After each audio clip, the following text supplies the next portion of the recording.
The night Celeste Whitmore walked into that restaurant, 12 strangers quietly placed bets on how fast she'd be humiliated. They had no idea they were watching the beginning of something that would bring a billion-dollar empire to its knees and rebuild it stronger than anyone thought possible. A single father who fixed engines for a living, a billionaire CEO who had never once felt truly seen, and a board of men who were about to learn the most expensive lesson of their lives. This is their story. If it stays with you, hit like, drop a comment with the city you're watching from. I want to see exactly how far this one travels. The rain came down in sheets. Not the soft cinematic kind that looks good in movies, the real Chicago kind. The kind that comes sideways off the lake and finds every gap in your jacket and punishes you for thinking an umbrella would be enough. Brennan Vale pulled into the parking garage on West Monroe with 4 minutes to spare, killed the engine of his 12-year-old pickup, and sat there in the dark for a long moment listening to the rain hammer the concrete above him. He looked terrible, and he knew it. He'd changed his shirt twice.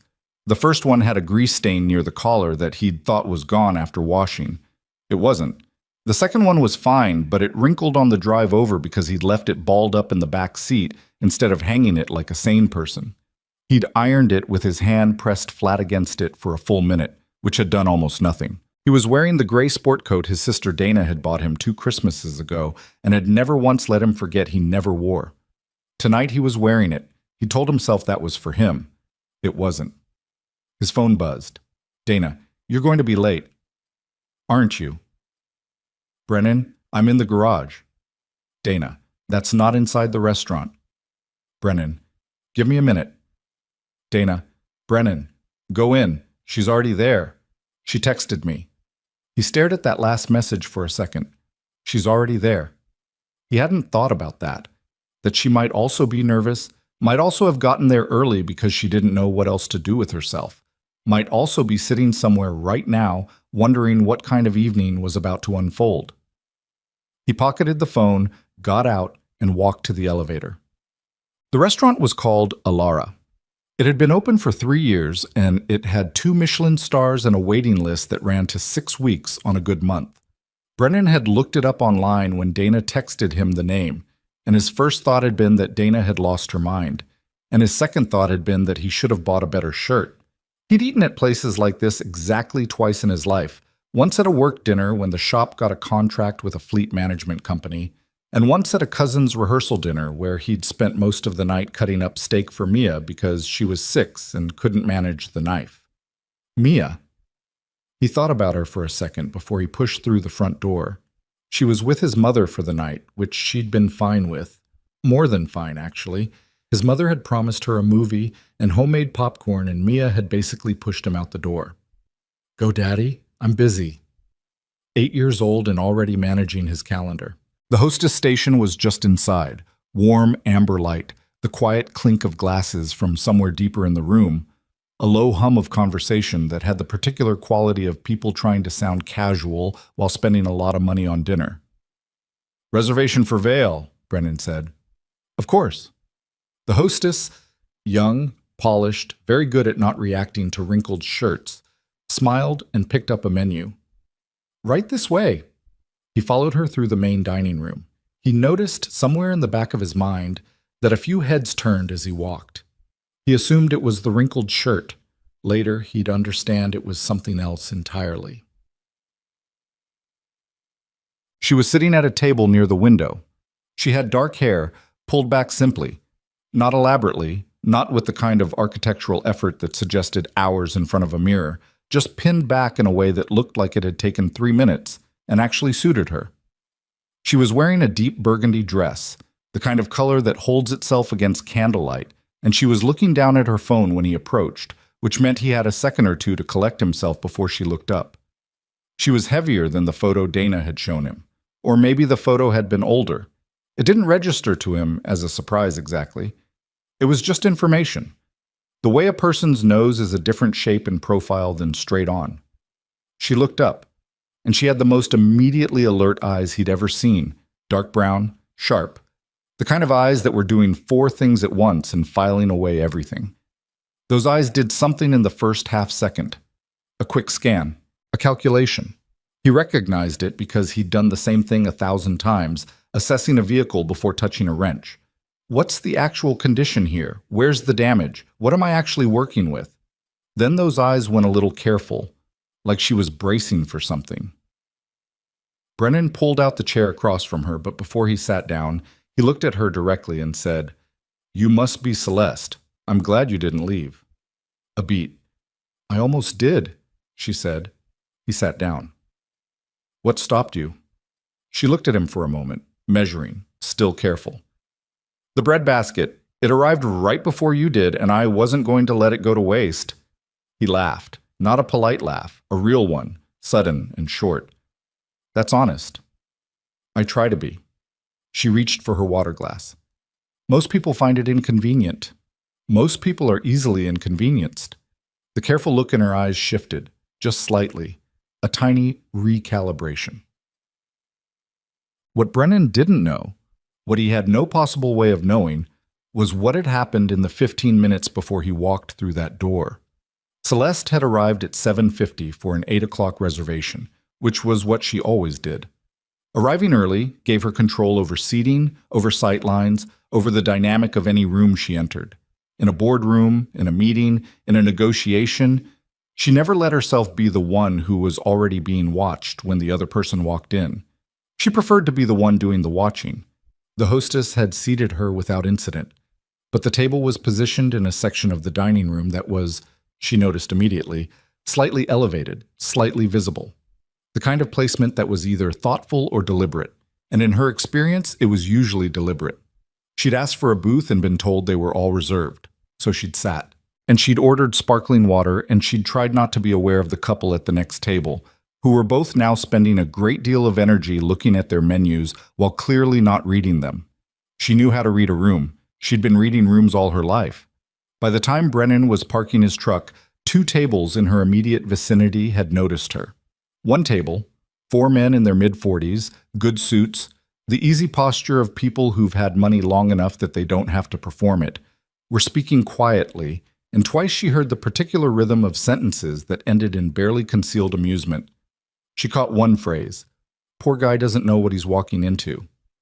She'd heard variations of that sentence her entire adult life. Heard it at charity galas where she was the wealthiest person in the room and also the one who got the fewest dance invitations. Heard it at industry conferences where her name on the agenda drew both attendance and commentary.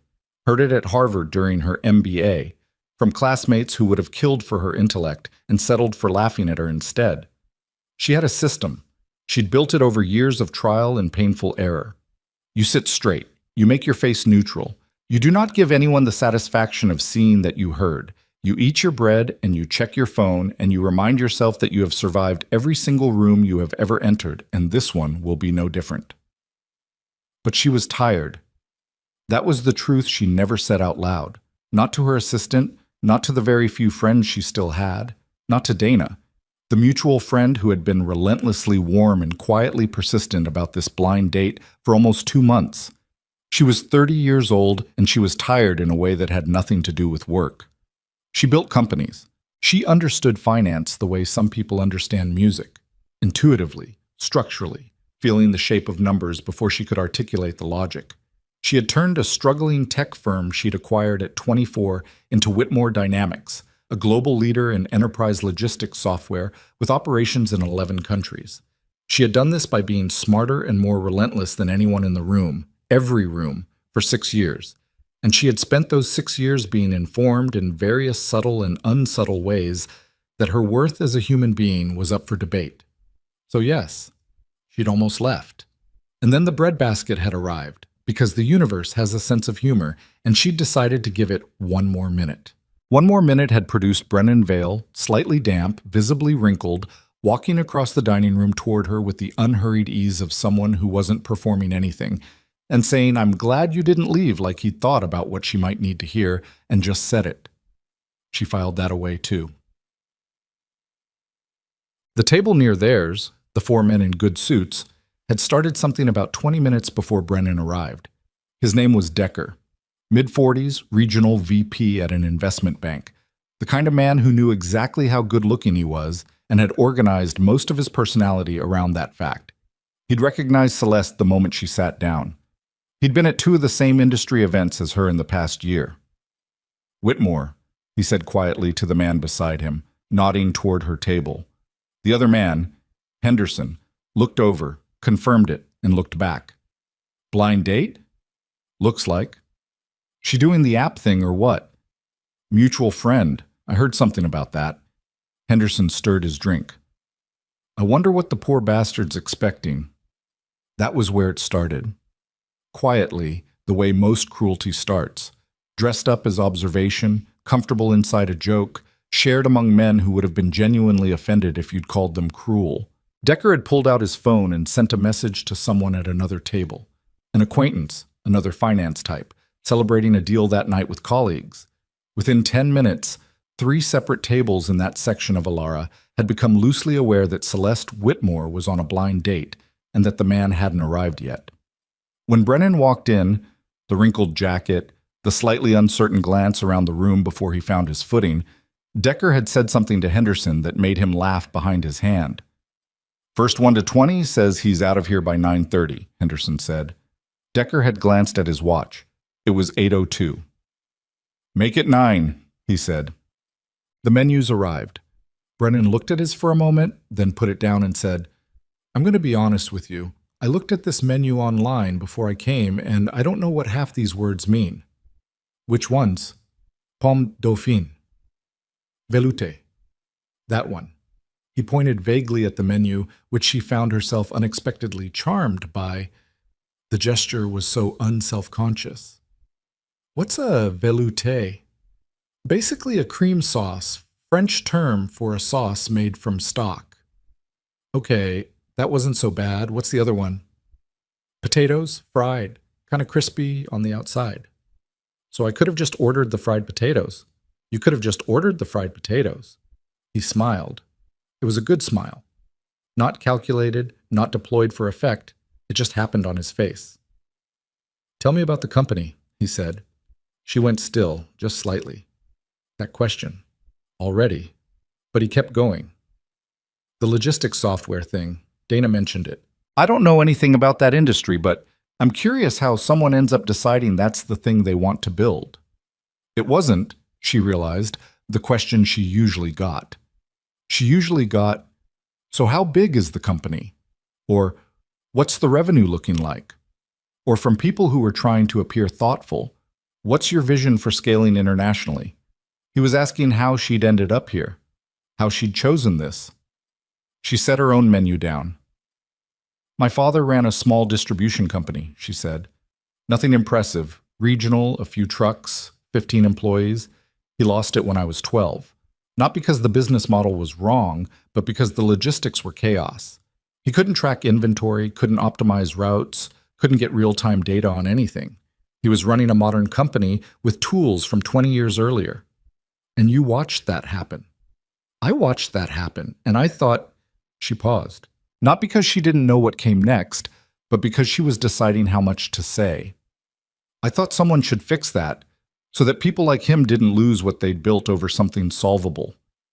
Brennan was quiet for a moment. Not the quiet of someone waiting for his turn to speak, the quiet of someone actually processing what he'd heard. "Did he ever see what you built?" he asked. "He died before the first product launch." She said it evenly. She'd had 12 years to practice saying it evenly. "But he knew I was working on it." "I'm sorry." 2 words. He didn't dress them up. "Thank you," she said, and meant it. The waiter came. They ordered. Celeste got the duck confit. Brennan ordered the steak, and when the waiter confirmed it came with pommes dauphine on the side, he glanced at Celeste and said, "Fried potatoes," and she pressed her lips together to keep from smiling. "Your turn," she said when the waiter left. Dana told me the basics.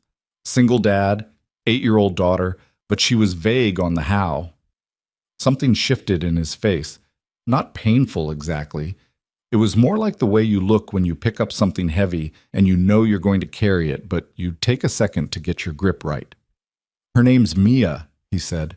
"Her mother and we were together for 3 years. She got pregnant and we tried to make it work. But we weren't right for each other, and I think we both knew that before Mia was born, We were just both hoping it would fix itself. He picked up his water glass. It didn't fix itself. When did she leave?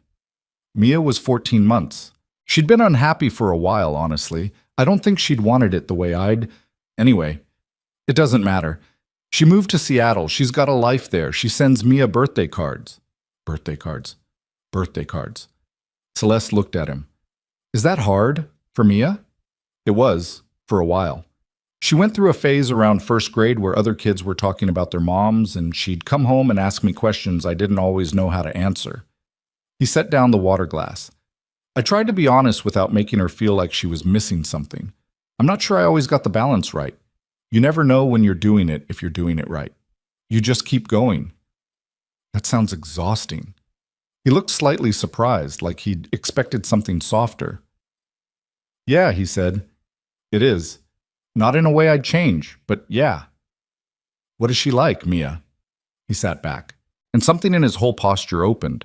The way a person opens when they've been handed a subject they're genuinely comfortable with, that they don't have to manage or perform. Space, he said, like obsessively. Planets, stars, black holes. She made me take her to the planetarium 4 times last year. She explains things to me now. She'll come home from school and deliver a full lecture on gravitational waves like I'm the one who needs to catch up. He shook his head, and the affection in it was something that couldn't be manufactured. She wants to be an astronaut, which statistically is not the most likely outcome, but I'm not going to be the one to tell her that. Why not? Because she's 8, and she's right that it's possible, and nobody told her it wasn't, so she's walking around just planning it, like it's a thing that's going to happen. He glanced up. I think about that sometimes. What it was like to be that certain about something, before you understand the odds. Celeste was quiet for a moment. I still have that, she said finally. The certainty. I don't know if that's a gift or a problem. Probably both. Probably, dropped it. At 9:07, Decker glanced at his watch, and then at Celeste's table. They were still there. More than that, there was something about the way they were sitting that hadn't been there when the evening started. The woman across the table from Brennan Vale was leaning forward slightly, elbows on the table, and she was talking. Not performing, not managing, talking. Henderson had gone quiet. Decker's phone buzzed. One of the other tables asking for an update. He typed back, "Still going." The response came back almost immediately. "No way." And then, "What is she doing?" He put his phone face down. He didn't like the answer to that question, and he couldn't quite name why. The food arrived. They ate. They talked. She told him about the mechanics of logistics software, and somewhere halfway through the explanation, he asked a question that was sharp enough that she looked at him sideways. "How do you know about last-mile distribution problems?" she asked. "I manage inventory for an auto shop. I use 3 different systems that don't talk to each other, and every week something's in the wrong place." He speared a piece of steak. "It's not exactly enterprise scale, but the frustration is the same." "It's exactly the same," she said. "The scale is different. The frustration is identical. So fix that. Build the small business version. We have a small business tier. Does it actually work?" She opened her mouth, then stopped. Because the honest answer was, it worked better than it used to and worse than it should. And nobody at Whitmore Dynamics had asked that question in exactly those words in a very long time. "I'm going to have a meeting on Monday because of you," she said. "I'll add that to my list of accomplishments." She laughed. It came out before she could calibrate it, louder than she intended, real enough that the couple at the nearest table looked over. She didn't care. He told her about the shop, about starting as a mechanic at 19, about working for someone else for 7 years, about scraping together enough money to lease a small space in Pilsen at 27 with his friend Colby, who was a better businessman than Brennan and a worse mechanic. "How long have you had it?" 5 years in September. He said it with the particular pride of someone who had expected, maybe even been told, it wouldn't last that long. "Is it hard doing that and raising Mia?" "Yes," he said, without hedging it. "Every single day there's something I'm not doing right. Either the shop needs something and I leave late and she's the last kid at aftercare, Or she needs something and I lose a half day and Colby picks up my slack and doesn't complain about it, which almost makes it worse. He set down his fork. I'm basically always behind. On something. You don't seem like it. What does it seem like? He wasn't fishing. He was genuinely curious. Celeste considered it, like someone who knows which things actually matter. He looked at her for a moment. Then he picked up his fork again. That's the most generous interpretation of disorganization I've ever heard. I run a company. I've learned to look for the skill under the chaos. And what's the skill under mine? Priority. She reached for her wine. You know what you'd give up last. Most people don't. At 9:40, the waiter asked if they'd like to see the dessert menu. They had both forgotten to leave. Brennan said yes. Celeste looked at the menu and ordered the chocolate fondant. Brennan ordered the same because he didn't know what else was on there, and it sounded uncomplicated. Tell me something people don't usually ask you, he said. She looked up. What kind of question is that? Genuine one. You spend a lot of time being asked about the company. I'm trying to find the other parts. She looked at him for a moment, then, what was the last thing that made you actually happy? Not satisfied. Happy. That's my question for you. I'm redirecting. I noticed, but he answered it. 2 weeks ago, Mia had a science project. She built a model of the solar system out of clay. It took 3 nights, and the kitchen looked like a disaster zone, and she painted Jupiter wrong the first time and had to redo it. He paused. And when she was done, she brought it to the table and she looked at it like she'd built the actual solar system, like it was the most complete thing in the world. He shook his head. That's what it was. Celeste had gone still again, not the careful stillness of before. Something else. Your turn, he said. She was quiet for a moment. I don't think I have an answer to that question right now. Okay? That's not a deflection. I'm being precise. I can't think of the last time I felt that specific thing. Happy isn't a word I use very often for myself. She said it matter-of-factly, not as a bid for sympathy. What word do you use? Effective, she said. Productive. Solved. He was quiet for a moment. Those aren't the same. No, she agreed. They're not. The dessert came and went.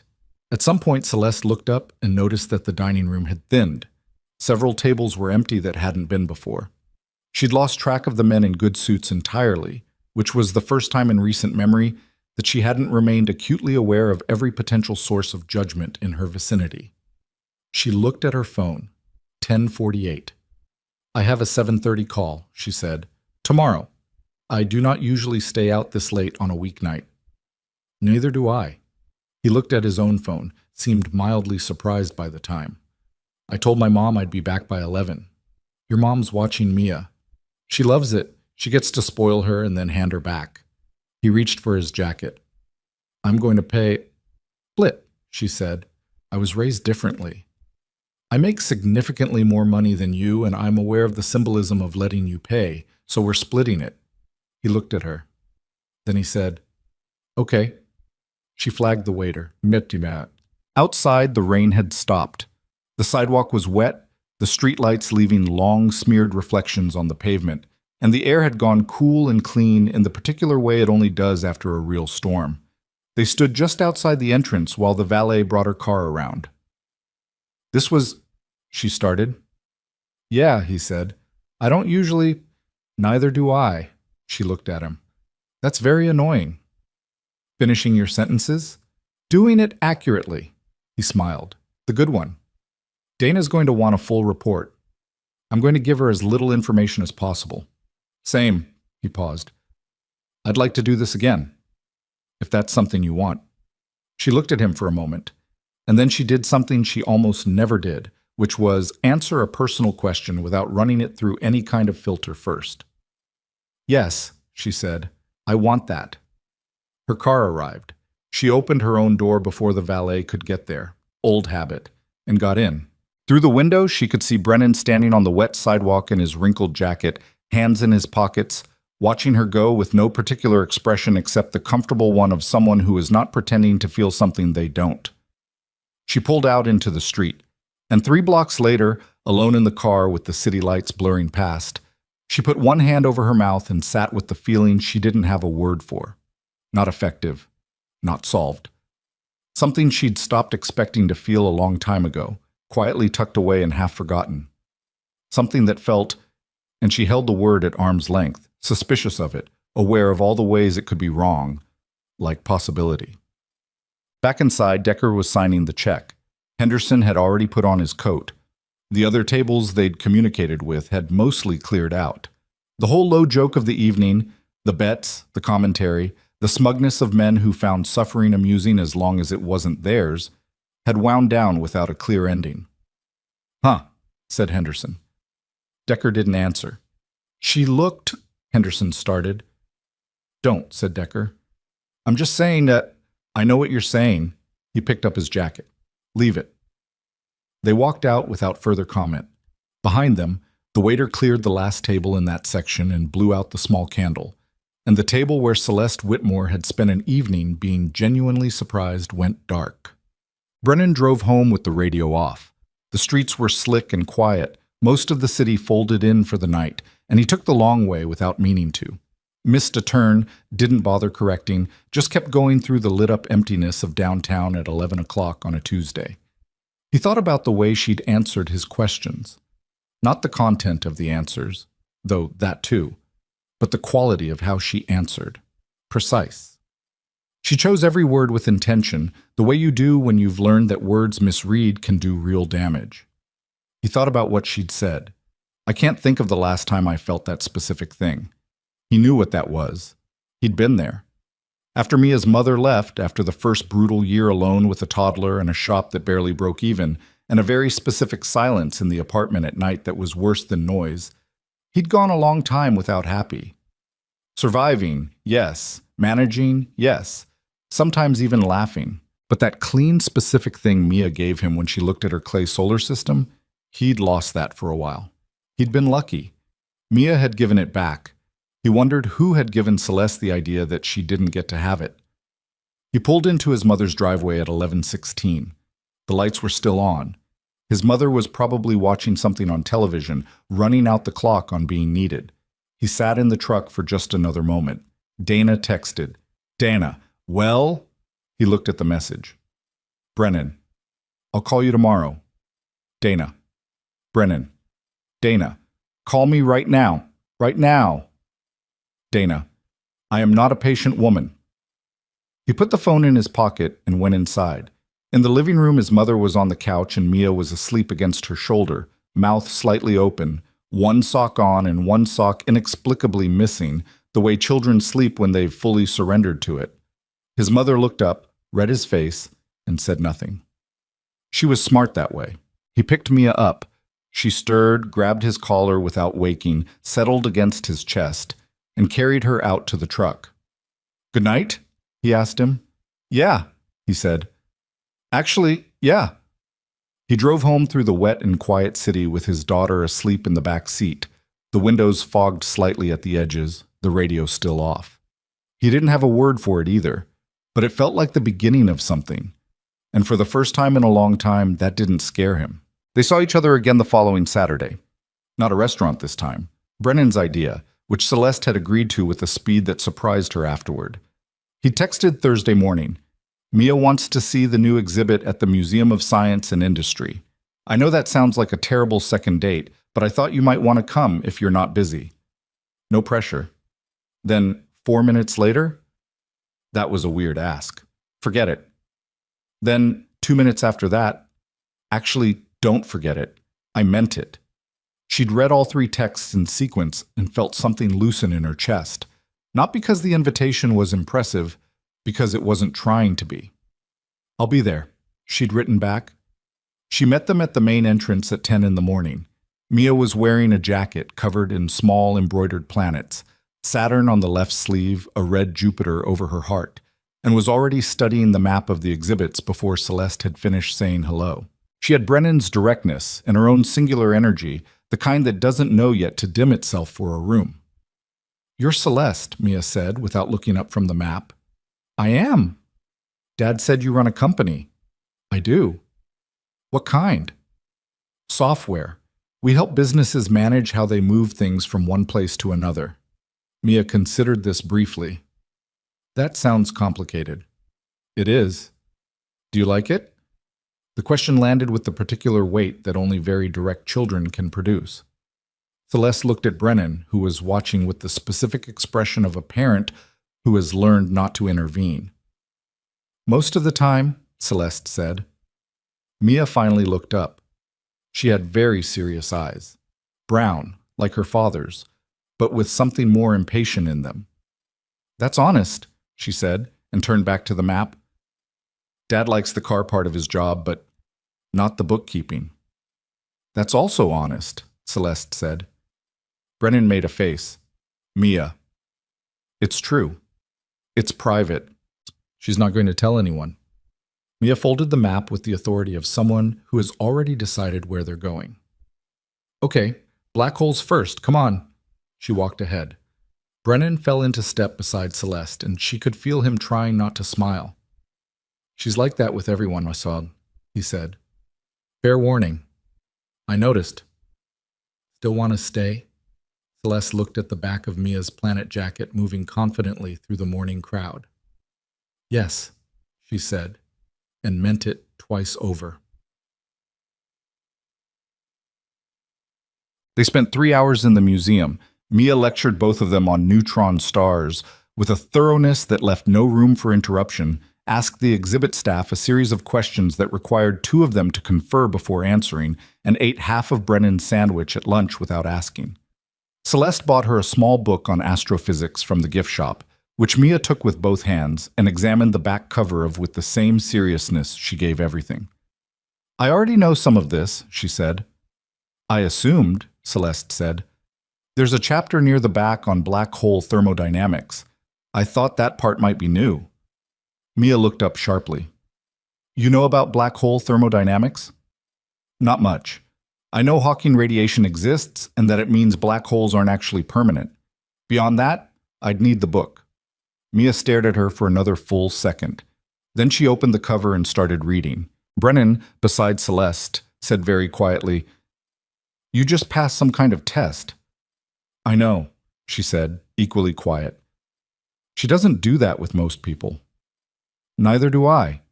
He glanced at her, and the thing between them that had started at a candlelit table on a rainy Tuesday was still there, in the flat afternoon light of a museum cafeteria surrounded by school groups and stroller traffic, not diminished by the ordinary setting, just present, like weather you don't need to explain.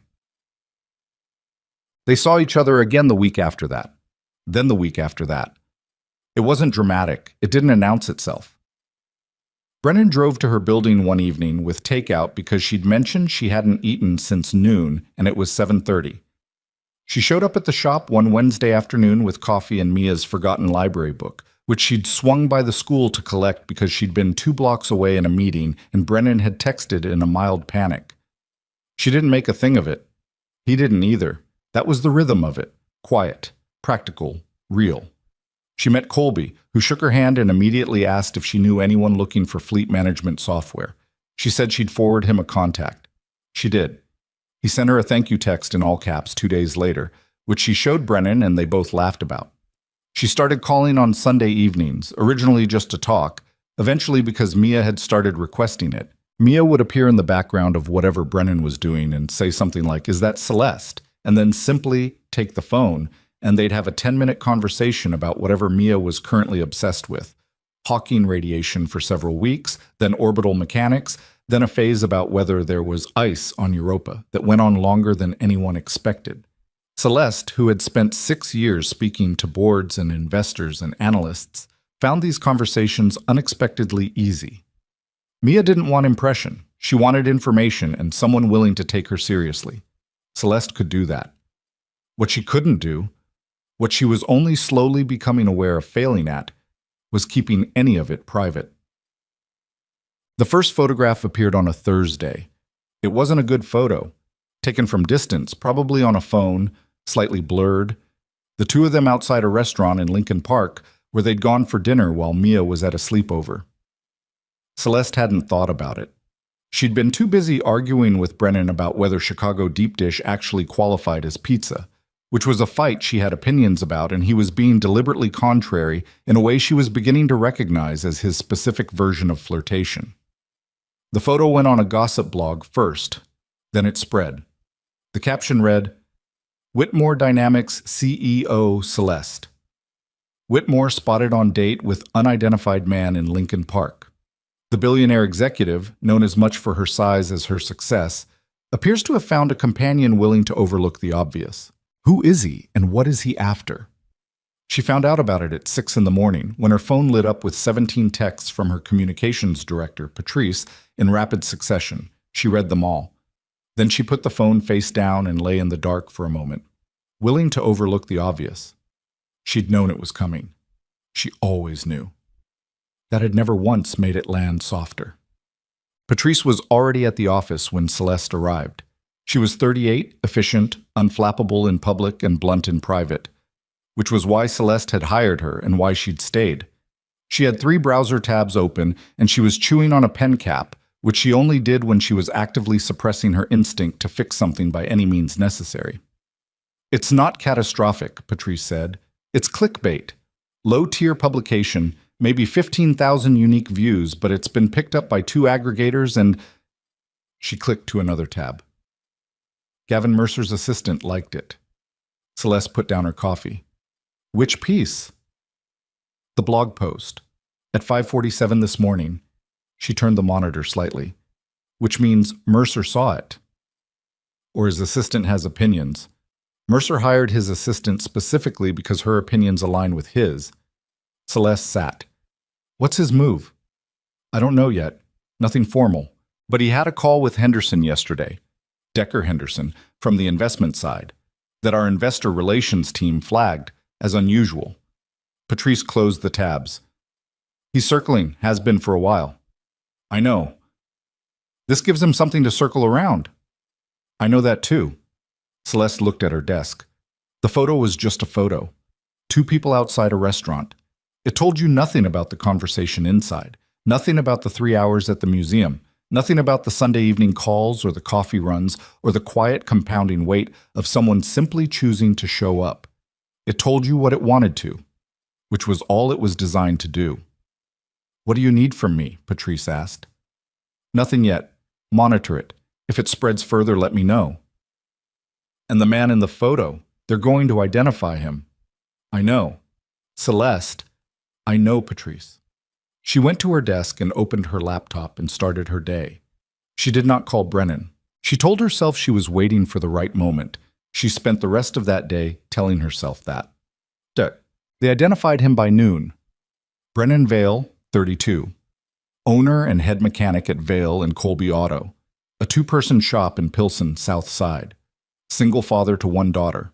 No notable public profile, no social media presence beyond a business page with 15 reviews, 4 of which mentioned he'd stayed late to finish a job and not charged extra for it.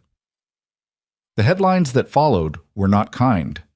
Whitmore Billions, regular guy body shop, billionaire, CEO's new love interest revealed. What does Chicago's richest woman see in a grease monkey? We asked an expert. They had not, in fact, asked an expert. Celeste Whitmore's new man, gold digger or just lucky? That last one made him sound almost admirable, which she found somehow worse. Tuck, she called him that evening. Her hand was unsteady when she did it, which she registered with the mild dissociation of someone who is used to watching themselves be afraid from a safe distance. He picked up on the second ring. Background noise. He was still at the shop. You saw, she said. Not a question. Yeah. A pause. The sound of something being set down. About 4 hours ago. Colby texted me the photo before I even got a chance to look at my own phone. I'm sorry. For what? For the... She stopped. The coverage. The way they wrote about it. About you. Which part? The grease monkey thing or the gold digger speculation? Her jaw tightened. Both. I've been called worse. He said it easily, which made her angrier on his behalf. I'm not worried about what strangers on the internet think of me. It doesn't bother you? It bothers me that they wrote about you the way they did. His voice had shifted, quieter, harder. That overlook the obvious line. What does that even... He stopped. You didn't deserve that.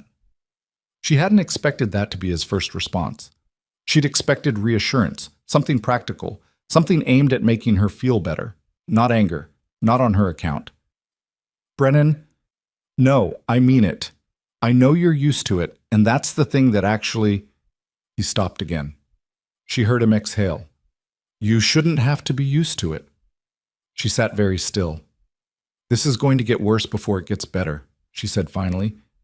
If we keep seeing each other, the coverage, the commentary, I have people at my company who are already using it as ammunition. Silence on the line. What are you asking me? He said. I'm not asking you anything. I'm telling you what the situation is. Okay? And I'm asking what you're asking me, because that sounded a lot like you building a case for something.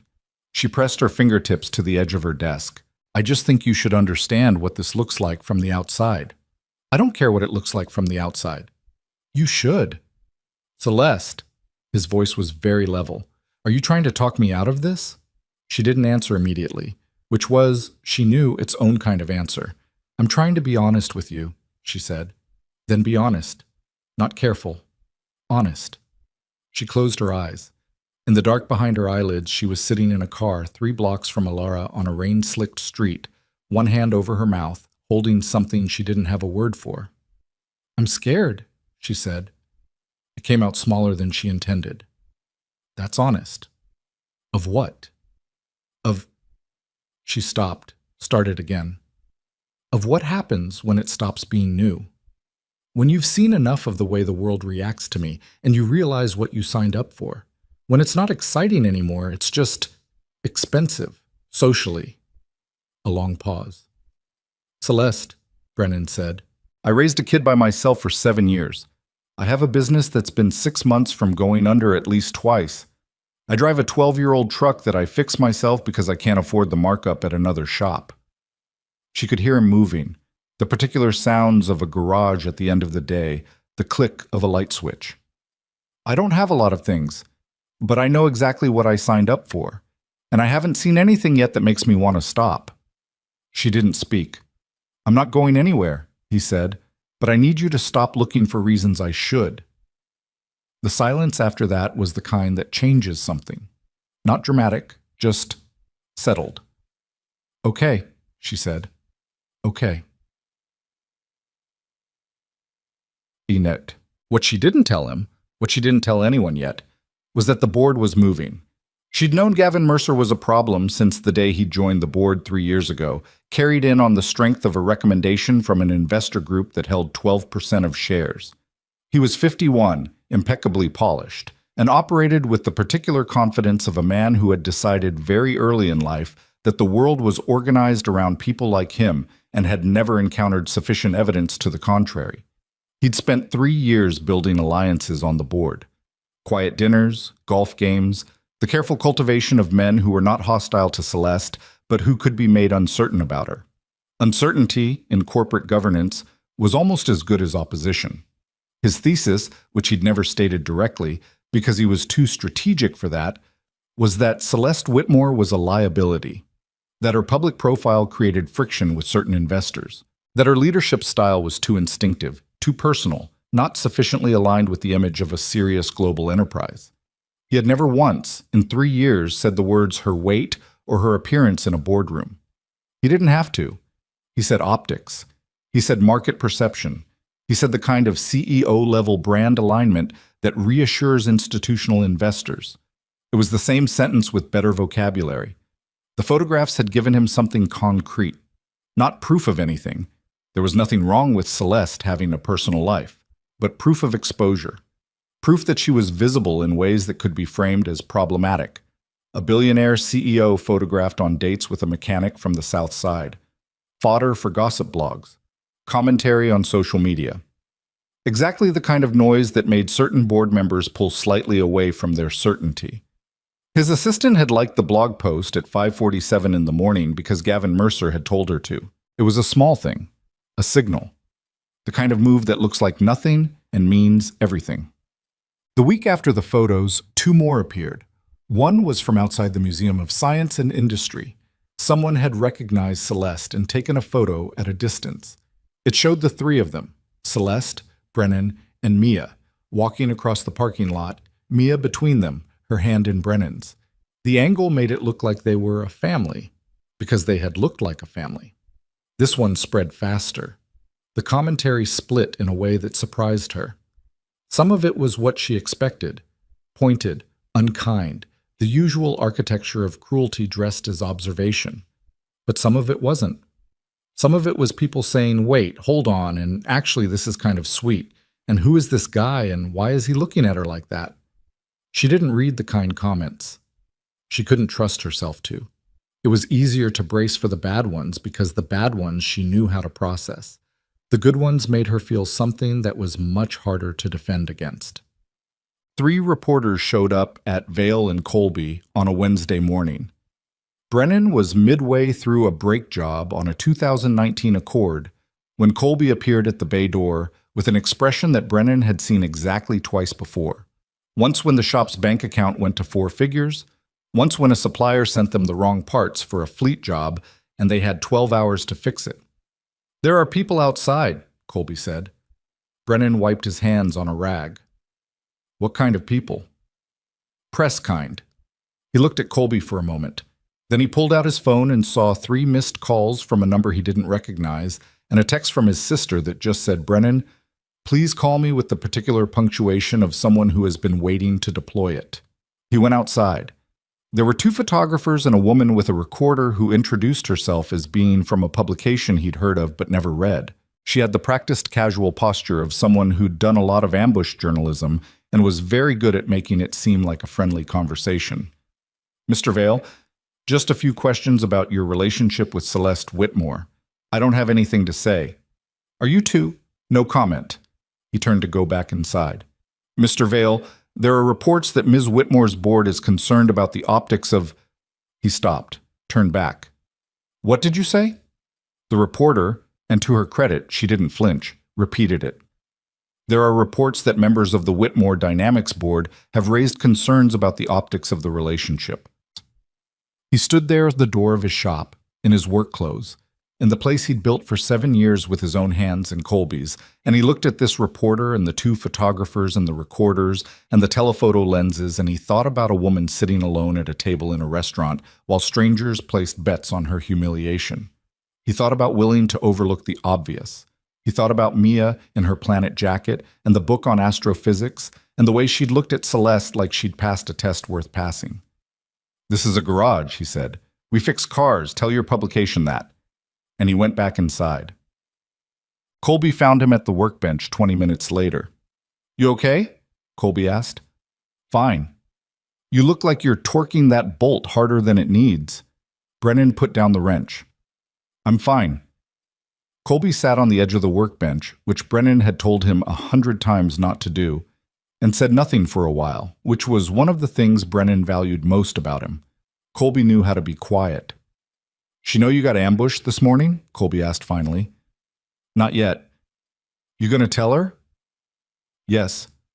"Is she—" Colby stopped, chose his words with slightly more care than usual, which for Colby was notable. "Is it worth it? Whatever this is?" Brennan looked at the car he was supposed to be finishing. Outside, the photographers were probably still there. "Yeah," he said. "It is." Colby nodded slowly. "All right." He got off the workbench. "I'll cover the front if they come back." Brennan picked up the wrench. "Colby?" "Yeah." "Thanks." "You do the same." He disappeared back toward the front, and Brennan could hear him, not words, just tone, talking to someone outside with a particular quality of politeness that left no room for argument. He went back to the brake job, and when he was done, he called Celeste. She picked up on the first ring, which told him she'd been waiting. "I heard," she said before he could speak. "I figured." "Brennan, I'm sorry, they shouldn't have come to your—" "Stop apologizing." His voice came out sharper than he meant it to. He softened it. "Stop. It's not your fault they showed up here. It's my life that brought them there. And I'm in your life. That means something. He set the wrench down. Now listen, someone told that reporter about your board, about the optics conversation. That's not a leak from the outside. That's someone inside your company feeding stories. Silence on the line. I know, she said. Her voice had gone quiet and precise in a way that he recognized now. The particular control she deployed when something had rattled her, and she wasn't ready to show it. How long has this been happening? Long enough. Celeste, I'm handling it. He wanted to push. He didn't, because he'd learned in a relatively short time that pushing Celeste Whitmore when she said I'm handling it was the specific wrong move. What she needed then wasn't pressure. She needed someone to stand next to her, not push her forward. Okay, he said, but I want to know. When you're ready to tell me, I want to know what's actually going on. A pause, then, I know. That's not yes. No, she said, it's not yet. He accepted that. For now. Outside the shop, the photographers had gone. Colby had apparently told them the parking area was private property with enough conviction that they'd believed him. The street was quiet in the mid-afternoon, just traffic and a kid on a bicycle and the flat city light coming in sideways through the open bay door. Brennan leaned against the workbench. In the phone, he could hear Celeste breathing. Just that. Present on the other end of the line. Hey, he said. Hey. Come to the shop sometime. I'll show you what I do. A small pause. You want me to come to a garage? You showed me the science museum. Different context, same idea. He could hear something shift in her breath. Not quite a laugh. Closer to the thing before the laugh, yeah. The moment when something gets through the careful exterior and she hasn't decided yet if she's going to let it. Okay, she said. Yeah? Yeah. A pause. Brennan. Yeah. I'm glad I didn't leave either. He stood in his garage alone and didn't say anything for a moment. Me too, he said finally. The sun was going low outside and the shop smelled like oil and metal and the particular staleness of a long working day, and none of that was the setting for anything romantic. There were no cameras here, no candlelight, no upscale restaurant staging an atmosphere. Just a man leaning against a workbench at the end of a hard day, talking to a woman he hadn't expected to meet, in a city that was already trying to decide what their story meant before they'd had a chance to figure it out themselves. He stayed on the line. So did she. The shareholder summit was 6 weeks out when Gavin Mercer made his first formal move. It came as a memo. 12 pages, single-spaced, circulated to the full board at 7 in the morning on a Tuesday with the kind of precision that told you it hadn't been written that morning. It had been waiting, revised, timed. The subject line read, Leadership Continuity and Public Perception, a strategic assessment for Q4 and beyond. It never mentioned Celeste by name in the first 4 pages. It didn't have to. Every metric it cited, every concern it raised, every carefully constructed sentence about executive-level brand coherence and the relationship between personal conduct and investor confidence was aimed at one person, and everyone on that board knew it. Patrice had it on Celeste's desk before 8. Celeste read it twice. The first time fast, looking for the argument. The second time slow, looking for the parts that were true. There were parts that were true. That was the thing about Gavin. He wasn't stupid. He built his cases on foundations that had some structural integrity, because a case built entirely on lies was too easy to knock down. Stock volatility was real, though its causes were more complicated than he'd represented. Certain institutional investors had expressed hesitation, though the hesitation had preceded the photographs by months. The board cohesion metrics he cited were accurate, though he'd done a significant amount of the work to erode that cohesion himself. She put the memo down and called an emergency meeting of her own. Not the full board, her people. The ones she'd built the company with, the ones who'd been there before it was worth anything. Her COO, Marcus Webb, 53, who'd come from logistics consulting and had a gift for seeing organizational problems the way a doctor reads an X-ray. Her CFO, Diane Reyes, who was 46 and had an almost physical intolerance for bullshit. Her general counsel, Ray Okoro, who spoke slowly and never said anything he hadn't thought through completely. They sat around the small conference table in Celeste's office, not the big boardroom, and she slid the memo across to them without comment and waited. Marcus read the fastest. He set it down first, folded his hands, and looked at the ceiling. Diane read it slower, making almost no expression, which was never a good sign. She was expressive by default. The absence of expression meant she was containing something. Ray read it cover to cover, turned back to page 3, read a specific paragraph again, and then set it down. "He's calling for a confidence vote," Ray said. "He's framed it as a strategic review, but the mechanism he's proposing in Section 7 is functionally a confidence vote." "I know," Celeste said. "At the shareholder summit." "I know." "That gives us 6 weeks." "I know, Ray." Marcus rubbed his jaw. "He's got 4 board members solid, possibly 5 if Huang comes over. And Huang's been quiet lately, which isn't comfort." "We need 7 to block him," Diane said. "We have 5 reliable, 6 if Okafor holds." "Okafor will hold," Celeste said. "You sure?" "He built half his early portfolio on our Series B. He's not burning that down for Gavin Mercer's ambition." Marcus nodded slowly. "What about the memo itself? Do we respond formally?" "Not yet. Responding gives it weight." Celeste stood and walked to the window. The city was gray this morning, low cloud cover, the lake invisible from this angle. "We find what he used to build this. We trace every data point back to its source. If he manipulated the reporting, and I think he did, I want proof before that summit." Diane. "How far back do you want to go?" "As far as we need to." The room was quiet for a moment. "Celeste," Marcus said. He had the tone of someone who has been waiting to say something and has decided the moment is now. "The photographs. The press. Is there anything personal here that we need to factor in? I'm not asking to pry. I'm asking because Gavin's going to use everything." She turned from the window. She looked at Marcus for a moment, at all of them. These 3 people who had been with her since before the company had a second floor, before the Series A, before the contracts that made Whitmore Dynamics something people outside Chicago had heard of. "His name is Brennan," she said. "He's a good man, and Gavin is not going to get to use him as ammunition." She said it with the particular finality that her team had learned over 6 years was not the beginning of a discussion. Marcus nodded once. Diane opened her laptop. "Then let's find what Gavin's been hiding. That's it." She didn't tell Brennan about the memo.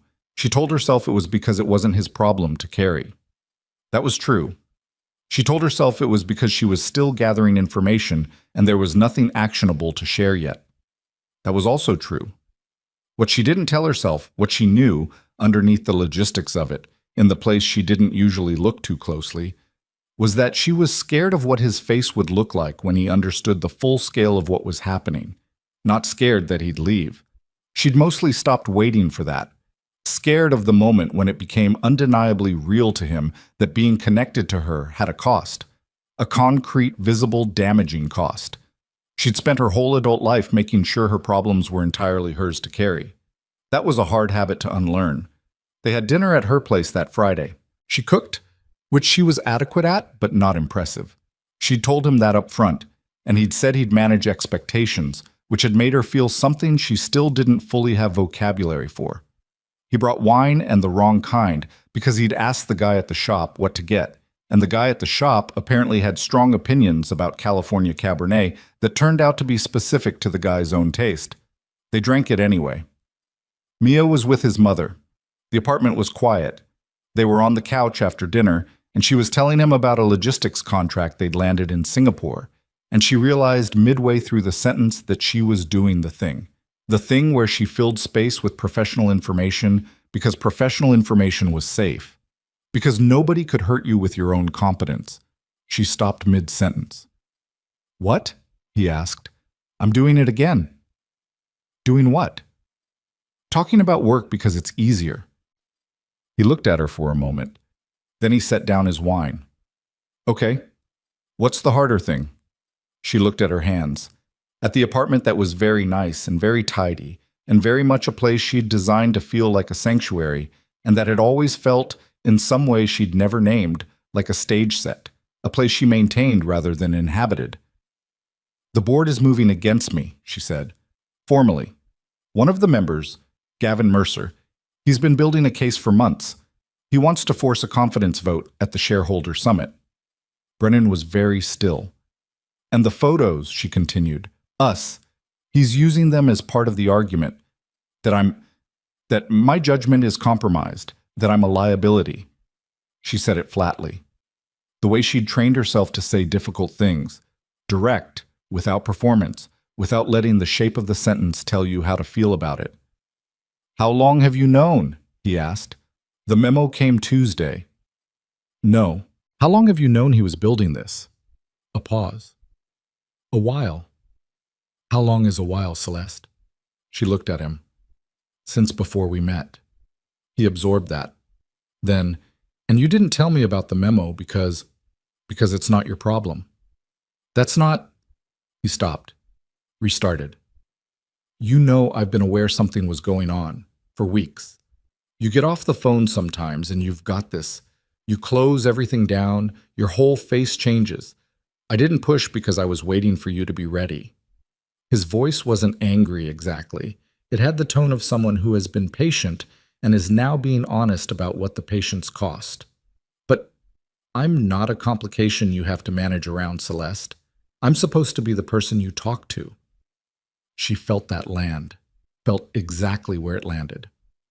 I'm not good at that, she said. I know. I'm not asking you to be perfect at it. I'm asking you to try. She was quiet. Outside the window, the city moved. Headlights, the distant groan of traffic, the ordinary persistence of a Friday night in a big city that had no idea what was happening in any particular apartment. He's going to go after you directly, she said, at the summit. He'll use the photographs, the press coverage. He'll frame it as evidence of poor judgment, that my personal choices undermine the company's credibility. She kept her eyes on the window, which means people are going to be looking at you, talking about you, deciding what you mean. Let them. Brennan, I mean it. Let them decide whatever they want. He leaned forward, elbows on his knees. What I care about is what happens to your company, to the people who work there. Is he actually going to be able to take it from you? She turned from the window, looked at him. He was asking the real question, not the adjacent one, and that specificity did something to the wall she was trying to maintain around the whole subject. Not if I can help it, she said. We're looking at his methodology. The data he used in the memo, I think he manipulated some of the reporting. If I can prove that before the summit, the confidence vote falls apart. What do you need? I need 6 weeks and a forensic accountant. I know a guy, he said. She stared at him. I'm not joking. Colby's brother-in-law, he does forensic accounting for a law firm downtown. He's done a couple of fraud cases. Colby says he's... Brennan, I have a legal team. I know, but sometimes you need someone your legal team doesn't know about. He said it with the calm practicality of someone who has navigated enough systems sideways to understand that formal channels aren't always the fastest ones. Just an option. She looked at him for a long moment. There was something almost disorienting about it. The idea that this man, in this apartment, on a Friday with the wrong wine, was sitting next to her and thinking about how to help her win.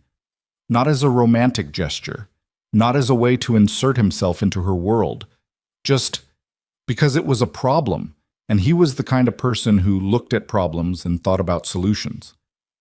Thank you, she said. Don't thank me yet. I haven't talked to him. I meant... She stopped. Generally. Thank you. Generally. He looked at her, then he reached over and picked up her hand from her lap, which was not something he'd done before. Not like this, deliberate, without a specific context to attach it to. Just her hand in his. You've been carrying this alone for a while, he said. I'm used to it. I know you are. He wasn't arguing, just observing.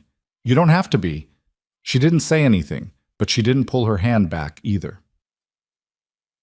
But 3 weeks before the summit, Gavin made the second move. He went to the press. Not directly. Gavin never did anything directly. He had a contact at a financial news outlet, a senior writer named Pauland who'd covered the sector for 15 years and who owed Gavin the kind of favor that people owe when a source has kept them relevant for long enough. The story that ran on a Thursday morning was attributed to sources close to the Whitmore Dynamics board, and its headline read, Questions mount over Whitmore CEO's stability ahead of key shareholder summit. The story cited the photographs.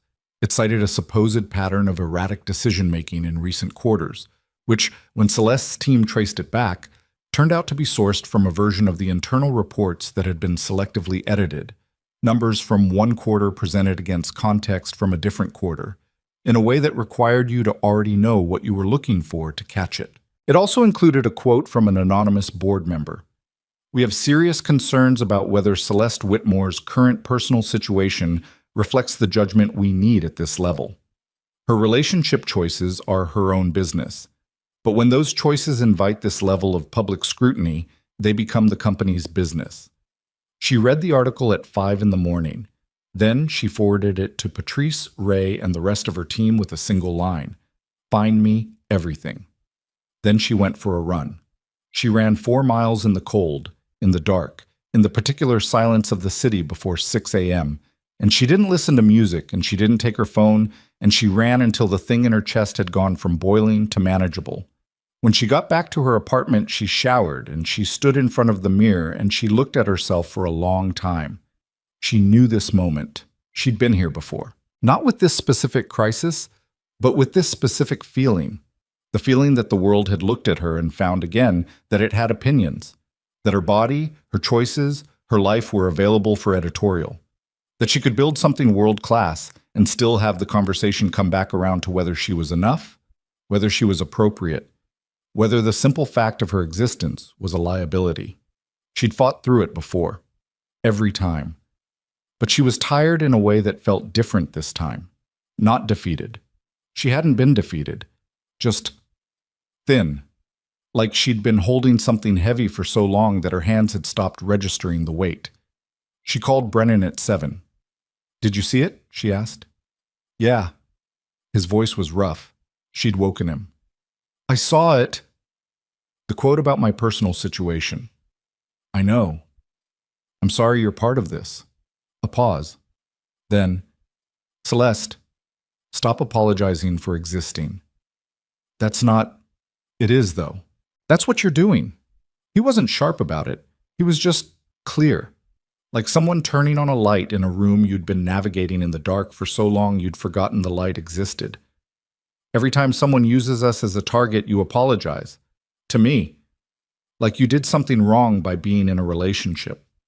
She sat down on the edge of her bed. "I pulled you into something that's making your life harder." "My life was already hard. It's a different kind of hard now. Some of it's better." He paused. "A lot of it's better." She didn't speak for a moment. "The quote," she said finally, "about judgment, about my personal situation. I need you to know that I don't regret..." "Hey." His voice was quiet. "I know that. You don't have to say it. I want to say it. Okay? I don't regret any of it.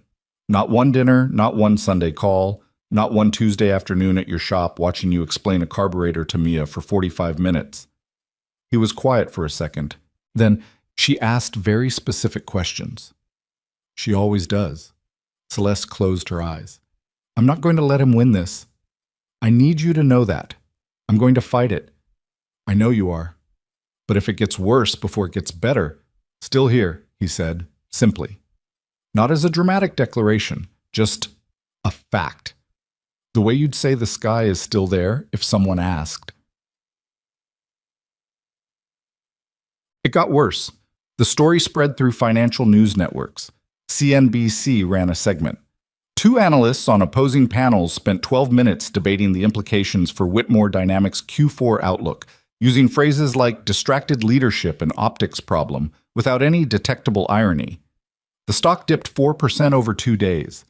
Not catastrophic, but visible. Enough to give Gavin something to point at. At the office, the atmosphere had changed in the way atmospheres change when people know something is coming but don't know what or when. People were careful. Hallway conversation shortened. Celeste could see it when she walked through. The slight recalibration in people's posture. The split second before someone met her eye. Not disrespect, fear.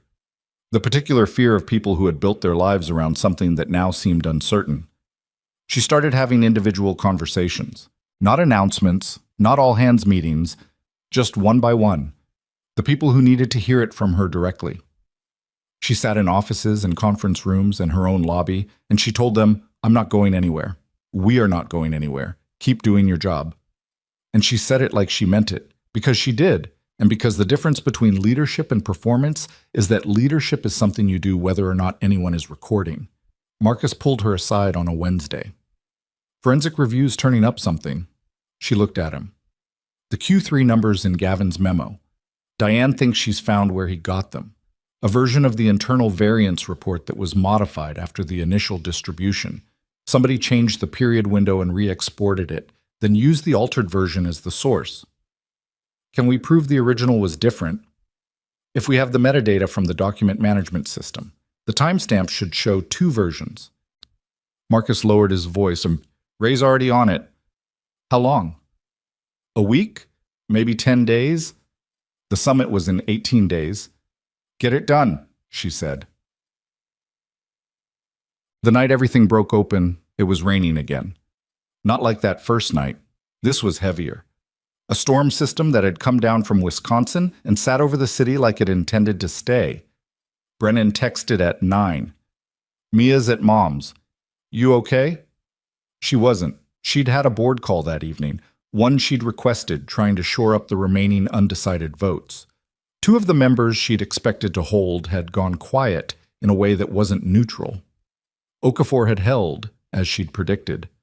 But a woman named Ferris, who had been on the board for 4 years and had always been thoughtful and measured, had said something near the end of the call that landed like a stone in still water. "Celeste, I have to be honest with you. I've supported your leadership because I believed in your judgment. What concerns me isn't your personal life. What concerns me is whether you've been distracted from the signals that were there, whether you saw what Gavin was doing and underestimated it." The call had ended shortly after. Celeste had sat in her office for a while without turning on the lights. Ferris was right. That was the unbearable part. She'd seen Gavin building the case, and she'd told herself she had time. She'd been careful about the things she was always careful about: the financial controls, the legal exposure, the board relationships, and she'd underestimated the personal velocity of it. The speed at which one photograph could become a memo, could become a news segment, could become a board member who'd always trusted her suddenly wondering if she was paying attention. She'd underestimated it because she'd been happy, not distracted. Happy. And some part of her, the part that had spent 30 years waiting for good things to be taken, had been so busy protecting the happiness that she hadn't been protecting the company with the same ferocity she always had. She went home. She stood in her kitchen and didn't cook anything and didn't eat anything, and somewhere around 10:30 she made a decision that she'd been turning over and avoiding for 2 weeks. She was going to step down. Not because Gavin had won, because she'd looked at the board numbers tonight and she was short. She had 6 reliable votes and she needed 7. Ferris had moved to uncertain and Huang was gone. She'd confirmed that privately that afternoon, which meant that at the shareholder summit in 17 days, the vote would fail. And if she stood up there and lost that vote publicly, on an international stage in front of shareholders and press and live stream viewers, it wouldn't just end her leadership of Whitmore Dynamics. It would define her. The narrative would be fixed. A woman who'd let personal choices compromise a company she'd built. The story Gavin had been writing for months would become the only story. She could step down now quietly, on her own terms, and leave with something intact. She turned off the lights in the kitchen. She didn't call Brennan. She turned off her phone, and in the morning she was going to call Ray and tell him to start drafting a resignation letter, because that was the rational decision, and she had always been rational, and that was not going to change. She didn't sleep. At midnight she was sitting in her living room in the dark listening to the rain when her intercom buzzed. She didn't move for a moment. It buzzed again. She went to the panel. "Who is it?" "It's me." Brennan's voice through the intercom, tinny and rain-distorted. "I drove through that." A pause. "Can you let me up?" She pressed the button. He arrived at her door 3 minutes later, his jacket soaked through at the shoulders, water in his hair, looking like someone who had made a decision quickly and not thought through the practical details of it. He was holding a paper bag from a diner on his street that she recognized because she'd been there with him twice. "How did you—" she started. "You turned off your phone." He held up the bag. I brought food because it was a thing I could do and I needed to do something. He looked at her. The hallway light caught the particular quality of his face. Worried, direct, entirely without performance. Something happened. She stepped back to let him in. He put the food on her kitchen counter and turned to face her, and she was standing in the middle of her very nice apartment in yesterday's work clothes because she'd never changed, and she hadn't eaten since noon, and she had made a decision in the dark that she believed was rational, and that felt, in the presence of another human being, like surrender. "Tell me," he said. So she told him. All of it. The board call, Ferris, Huang, the numbers she needed and didn't have. The decision she'd made. She said it clearly and without drama, the way she said all difficult things, and she watched his face while she said it. He didn't interrupt. When she was done, he was quiet for a moment. Then he said, "You're going to let him take it." "I'm choosing to leave before he takes it." "That's the same thing." "It's not the same thing." "Celeste." His voice was careful. Not soft, careful. The distinction mattered. You built that company from nothing. You built it because you watched your father lose something and you decided you were going to build a world where people didn't have to lose things for fixable reasons. And now somebody who was never in that room with you, who never had a single idea that you didn't already have better, he's scared you into leaving before the fight is over. I'm not scared. You're sitting in the dark at midnight with your phone off. What would you call it? She looked at him. And the thing she almost said, I'd call it strategy. I'd call it protecting myself. I'd call it making the rational choice before the irrational one is made for me, died somewhere before it reached her mouth, because she'd heard what it sounded like from the outside. He got to me, she said quietly. I didn't see it happening, and he got to me. Brennan crossed the kitchen and sat down at her table. He gestured at the chair across from him, the same gesture she'd seen him use with Mia when something needed to be said at eye level. She sat. You told me once, he said, that you started this company because someone should fix the thing that broke your father, that there were people out there running good businesses on broken systems, and someone needed to care enough to fix it. He leaned forward.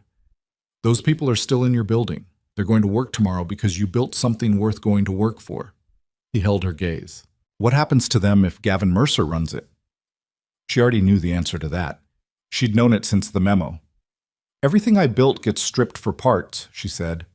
He'll restructure. International contracts renegotiated on worse terms because he doesn't understand the relationships. The mid-level team hollowed out. She stopped. The small business tier discontinued. Too niche. Brennan said nothing. He'll take it apart, she said, and put it back together as something smaller and meaner and more profitable in the short term and fundamentally broken within 5 years. Still nothing. She sat with that for a moment, sat with what it meant. I'm 2 votes short, she said. I can't manufacture 2 votes in 17 days. Maybe not, he said, but you haven't found what Mercer was hiding yet either. Marcus thinks they're close. How close? A week, maybe 10 days. That's before the summit. Barely. But before. He sat back.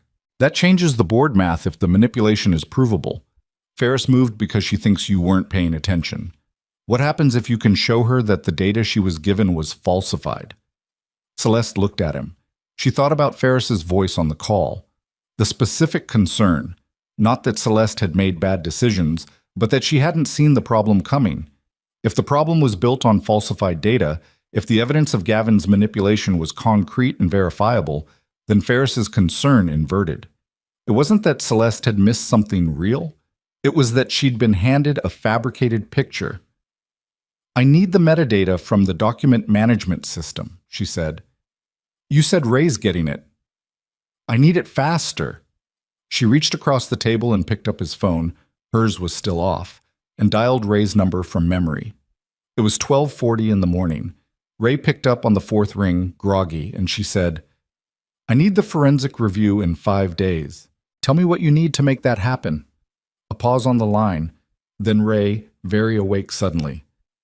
I'll call the firm tonight. She hung up, set the phone down, looked at Brennan. He reached into the paper bag and pulled out a container of soup and a plastic-wrapped sandwich and put them on the table in front of her with the matter-of-fact practicality of someone performing an act of care that doesn't require annotation.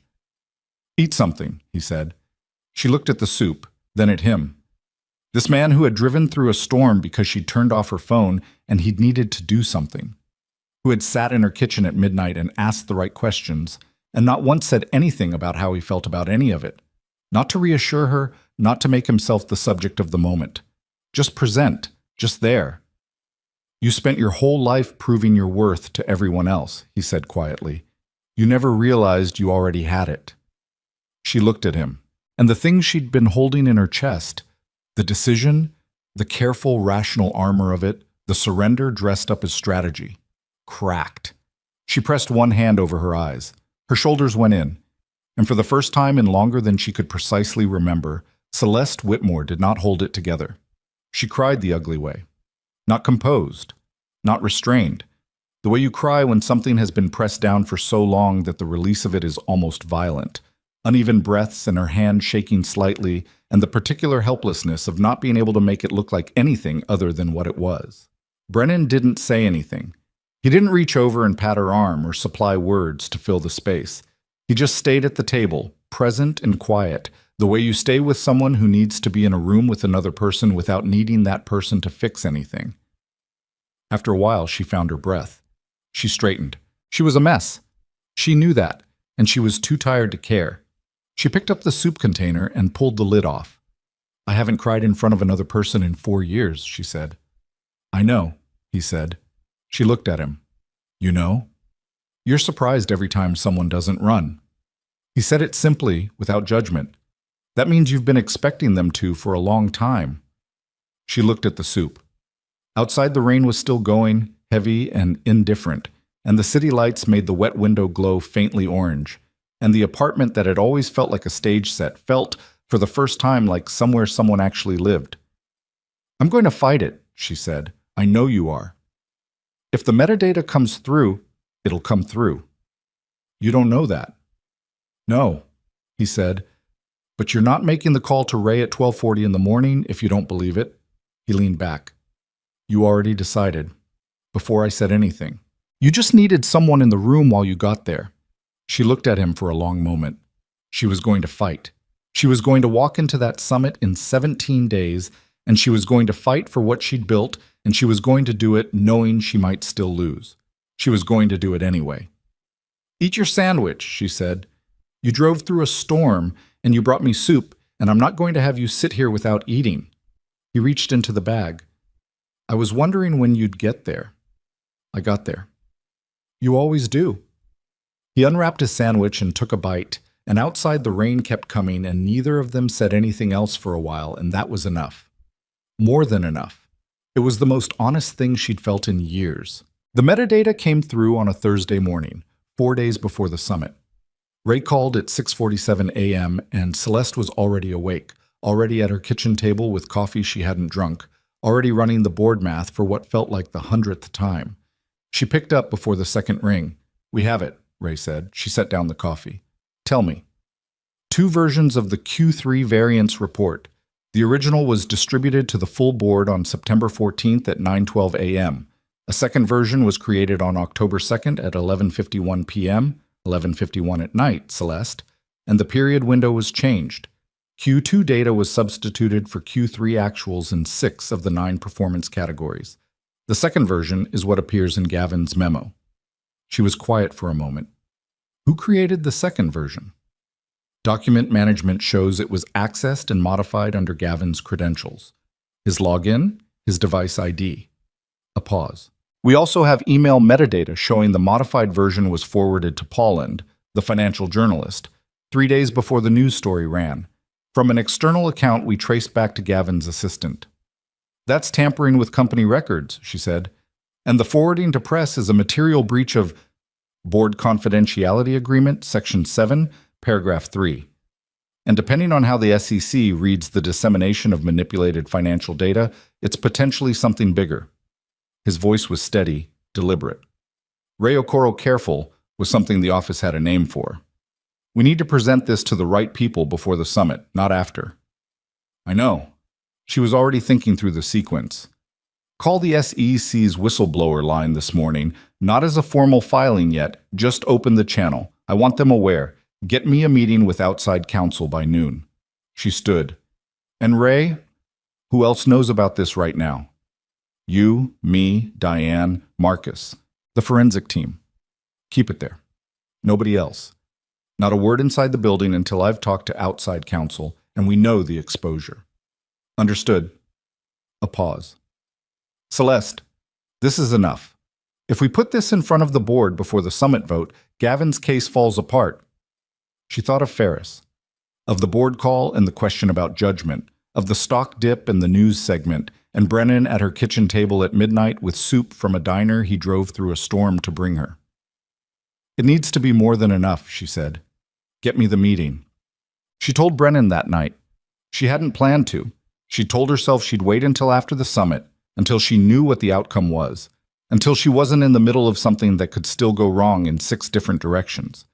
But he texted to ask how she was doing, and she typed back a real answer instead of a managed one, and 20 minutes later he was on her couch, listening to everything. He didn't say much while she talked. He had the qualities she'd noticed from the beginning, the ability to be present without crowding a room. When she finished laying out the forensic evidence and the legal exposure and the remaining board math, he was quiet for a moment. It's real, he said. Yes. Not just procedural. He actually falsified documents. Yes. He let out a slow breath. Not shocked. She'd told him enough over the past weeks that he'd understood the shape of what Gavin was doing. But there was a difference between understanding the outline and hearing the specifics. She watched his jaw tighten and release. What happens to him? That depends on the SEC and whether outside counsel thinks we have enough for a criminal referral. At minimum, removal from the board, civil liability. If the SEC finds the data dissemination to the press was intentional market manipulation, she paused. That's a different conversation. Do you feel... He stopped, restarted. Is there any part of you that feels good about this? That you were right about him? She thought about it honestly. No, she said. I wish I'd been wrong. If I'd been wrong, the company would have been fine and I'd just have had a difficult colleague. She looked at her hands. Being right cost a lot of people a lot of anxiety for 3 months. That's his fault, not yours. I know. It still happened. He nodded. He accepted that. He was good at accepting the distinction between understanding where blame lay and acknowledging that the damage was real regardless. What do you need before Saturday? He asked. She looked at him. Saturday was the summit. 4 days away. 4 days of outside counsel and SEC channels and board conversations and Patrice managing the press narrative and Marcus running point on the shareholder communication and Diane making sure every number in every document was locked and verified. 4 days of the most consequential professional battle of her life. I need you to come, she said. It came out before she'd decided to say it, which was happening more often now. The gap between thinking and speaking had narrowed in his presence in a way she was still adjusting to. To the summit. I know it's not... You'd have to take the day off and Colby would have to cover... Okay, he said. I haven't finished... Celeste. Okay. He looked at her steadily. I'll be there. She looked at him for a moment. Then she nodded and looked back at her hands and didn't say anything else, because she didn't need to. Oh, the 3 days before the summit were the hardest she'd had since the company's near collapse in year 2, when a primary investor had pulled out 36 hours before close and she'd had to replace the funding in a weekend. That had been a problem of pure logistics, pure numbers, the kind of crisis she was built for. This was different. This had the legal complexity and the human complexity tangled together in ways that couldn't be separated, and every decision in one domain had consequences in the other. Outside counsel confirmed Friday afternoon that the evidence met the threshold for a formal SEC complaint. They filed. The SEC confirmed receipt and indicated they were already aware of Whitmore Dynamics, which told Celeste that either a parallel complaint had been filed by someone inside the company or that the dissemination of manipulated data to the press had already attracted regulatory attention. Either way, the mechanism was in motion. She met with Ferris privately on Friday evening, not over the phone. In person, in a conference room with just the two of them, because Ferris deserved that and because some conversations require a room. She laid it all out. The documents, the metadata, the timestamps, the email chain to Polland. She presented it the way she presented everything, methodically, without editorializing, letting the evidence carry its own weight. Ferris listened without expression. Then she looked at the documents for a long moment. "I owe you an apology," Ferris said. "No," Celeste said. "You raised a legitimate concern based on the information you had. If the information had been accurate, your concern would have been correct." "I should have asked more questions before I put Eleanor." She used her first name, which she almost never did. "I didn't call this meeting so you'd apologize. I called it because you're someone whose judgment I respect, and I needed you to know the full picture before Saturday." Ferris looked at the documents again, then at Celeste. "Do you have 7 votes?" "With yours?" "Yes." Ferris picked up the folder, closed it, and set it flat on the table. "Then you have mine." She didn't sleep Friday night. Not from fear, from something closer to the opposite of it, a kind of high-wire alertness, the feeling of being completely in the present tense. She lay in the dark and ran through scenarios and responses and contingencies, and somewhere around 3 a.m. she stopped running scenarios and just lay there and thought about none of it for a while. She thought about her father, his small office that smelled like coffee and cardboard boxes, his hands, which were always a little rough even on weekends because he'd spent enough years moving inventory himself before he had people to do it. The way he'd talked about his company, not as a thing he owned, but as a thing he was responsible for. Like the 15 people who worked for him were a form of stewardship. She'd built something with 947 employees across 11 countries. 947 people who came to work because she'd built something worth coming to. She got up at 5. She made coffee. She stood at the window and watched the city come back to light in the early gray of a November morning, and she thought, "This is mine. I built it, and I am walking into that room today, and I am not leaving it without a fight." The summit was held at the Meridian Center downtown, a conference facility that Whitmore Dynamics had used for 3 consecutive annual summits. 14 floors up, a ballroom-style room configured for 230 shareholders, with overflow viewing in 2 adjacent rooms and a live stream that was expected to reach several thousand. She arrived at 7:30, 2 hours before the session opened. Marcus was already there, jacket on, looking like he'd slept 4 hours and was running on professional obligation and black coffee. He handed her a folder without preamble. "Shareholder communication is locked. Diane's confirmed the numbers. Ray's team is staged in the secondary conference room with the full evidence package, hard copies and digital. Outside counsel is in the building." Security? Building security has been briefed. Off-duty law enforcement on retainer per standard event protocol. He looked at her. "There are also 2 individuals from a federal regulatory body in the building. They arrived 90 minutes ago. Ray let me know." She nodded. She had expected them. The filing had been made. The summit was the logical venue. "How's the room?" she asked. "Gavin arrived at 7. He's in the board prep area with 3 people I don't recognize. 2 of them have the particular look of attorneys. He knows something is coming. He knows we know something. He doesn't know how much." Marcus paused. "How are you?" She looked at him. Marcus had been with her for 6 years.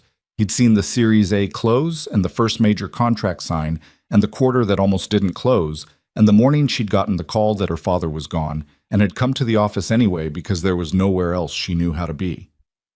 "I'm ready," she said, and meant it simply, without drama. He nodded. "Then let's go build the room." Cholkut. At 8:55, Celeste was standing in the corridor outside the main hall when her phone buzzed. "Brennan, I'm in the lobby. They said I need a badge." She called Patrice, who sorted the badge in 4 minutes. 3 minutes after that, Brennan appeared at the end of the corridor in a suit she hadn't seen before. Dark navy, well-fitted, the kind of suit that suggested someone had gone to some effort without making the effort the point. He'd done something different with his hair. He was carrying a paper coffee cup and looking at the venue with the expression of a man who is very aware of being out of his usual environment and has decided not to care about that. He saw her and walked over. He looked at her, She was in a black dress she'd bought specifically for this. Clean lines, nothing performative. Her hair was done. She was standing with the posture she'd spent 30 years building, the kind that said, "I belong here," because she'd learned early that if you didn't say it with your body, other people would say the opposite. "You look like you're about to go to war," he said. "I am." He handed her the coffee. "I figured you'd already had some, but I brought it anyway." She took it. "Where did you find coffee in this building?" "Lobby. There's a whole setup down there." He glanced toward the hall. "How many people in that room?" 230 shareholders, plus board, plus overflow. She paused. Plus federal observers. He absorbed that. "Okay. You don't have to, I know I don't have to." He looked at her steadily. "I'm going to find a seat and I'm going to be in there. That's it. You're not going to need to think about me." He said it like a practical matter, like he was telling her where he'd parked the car. "You just need to do what you went in there to do." She looked at him for a moment, then she said, "After this is over, we should talk about some things." Something shifted in his face. Not surprised. More like the expression of someone who has been waiting for a door to open and is careful not to walk through it too fast. "Yeah," he said. "We should." "Good." She straightened. The corridor was filling with staff, with shareholders moving through from registration, with the low hum of 200-plus people taking their seats. "Go find somewhere to sit." He went. She turned toward the hall. Gavin Mercer opened the proceedings at 9 o'clock. He was on the board as the senior independent member, which technically gave him authority to convene the session, and he had exercised that authority by constructing the agenda in a way that placed the leadership review item third, early enough to dominate the session, preceded by 2 procedural items that would establish the formal tone without giving Celeste's team an early opening. He stood at the front of the room in a charcoal suit and spoke with the smooth assurance of a man who believed this morning had already been decided. He welcomed shareholders. He thanked them for their participation. He spoke in the measured cadences of someone who'd run these rooms before and knew exactly how to make inevitable things sound reasonable. Celeste sat at the board table. She watched him. She let him speak. Marcus was 2 seats down. Ray was behind her at the support table. Diane was at the far end of the board table, her face doing the absence of expression thing that meant she was containing something large. When Gavin reached the third item, framed in the agenda as Executive Leadership Review, Stability and Strategic Alignment, he turned to the room with the air of a man delivering a diagnosis. "The board has received a comprehensive assessment," he began, "of the leadership dynamics at Whitmore Dynamics over the past 18 months. This assessment raises serious questions about executive judgment, public perception management, and the kind of brand coherence that institutional investors require. Point of order." It was Ray, standing, quietly, as Ray did everything. Gavin stopped. His face did not change, which told Celeste he'd anticipated some form of interruption and had prepared for it. "Mr. Okoro," he said, "the board has received a second document this morning that is material to the leadership review." Ray held up a folder. "Pursuant to board governance rules, all material information must be presented before a vote proceeds. I'd like to enter this into the record." "I'm not aware of any second document. It was sent to all board members at 8:47 this morning." Ray's voice was even, patient. The voice of someone holding 4 aces and in no hurry to show them. "I'll wait for members to retrieve it." A beat of silence, then the sound of phones and tablets being accessed across the board table, across the room. Gavin's composure held. Barely. Celeste could see the calculation behind his eyes. He didn't know what was in the document, but he knew the timing was designed to damage him, and the specific steadiness of Ray's posture told him it was something real. "What is this?" said a board member named Calloway, midway down the table. He was looking at his tablet. His voice had gone flat in a way it hadn't been a minute ago. "A forensic review of the Q3 variance report cited extensively in the strategic assessment memo distributed to this board on behalf of Mr. Mercer," Ray said. "The review establishes with documentary evidence that the version of the report used in that memo was a modified version, created on October 2nd at 11:51 p.m., in which Q2 data was substituted for Q3 actuals in 6 performance categories. The metadata chain of custody is included in Appendix A. The room changed. Not loudly. These were shareholders and board members. People who understood numbers and knew what chain of custody documentation meant, and were already, Celeste could see, running the implications through their own calculations. Gavin said, "This is an internal document matter that has no bearing on—" Appendix B, Ray continued, contains an email chain establishing that the modified version of this report was forwarded to a financial journalist at an external publication 3 days before a news story ran, citing anonymous board sources. The forwarding was made from an external account linked to a device registered to a member of Mr. Mercer's staff. Ray's voice remained entirely even. A formal complaint regarding the dissemination of manipulated financial data has been filed with the SEC. Federal observers are present in this room. The silence that followed was the particular silence of a large room in which something decisive has just happened and everyone is still catching up to it. Gavin stood very still at the front of the room. He had the look of a man watching the architecture of something he'd built very carefully collapse in real time. Not with noise, not with drama, but with the quiet inevitability of a structure whose load-bearing elements have simply failed. "This is fabricated," he said, but the word fabricated had a different weight when the metadata chain of custody was sitting in the hands of 230 shareholders. "The timestamps are from the company's own document management system," Ray said. "The forensic firm's methodology is in Appendix C.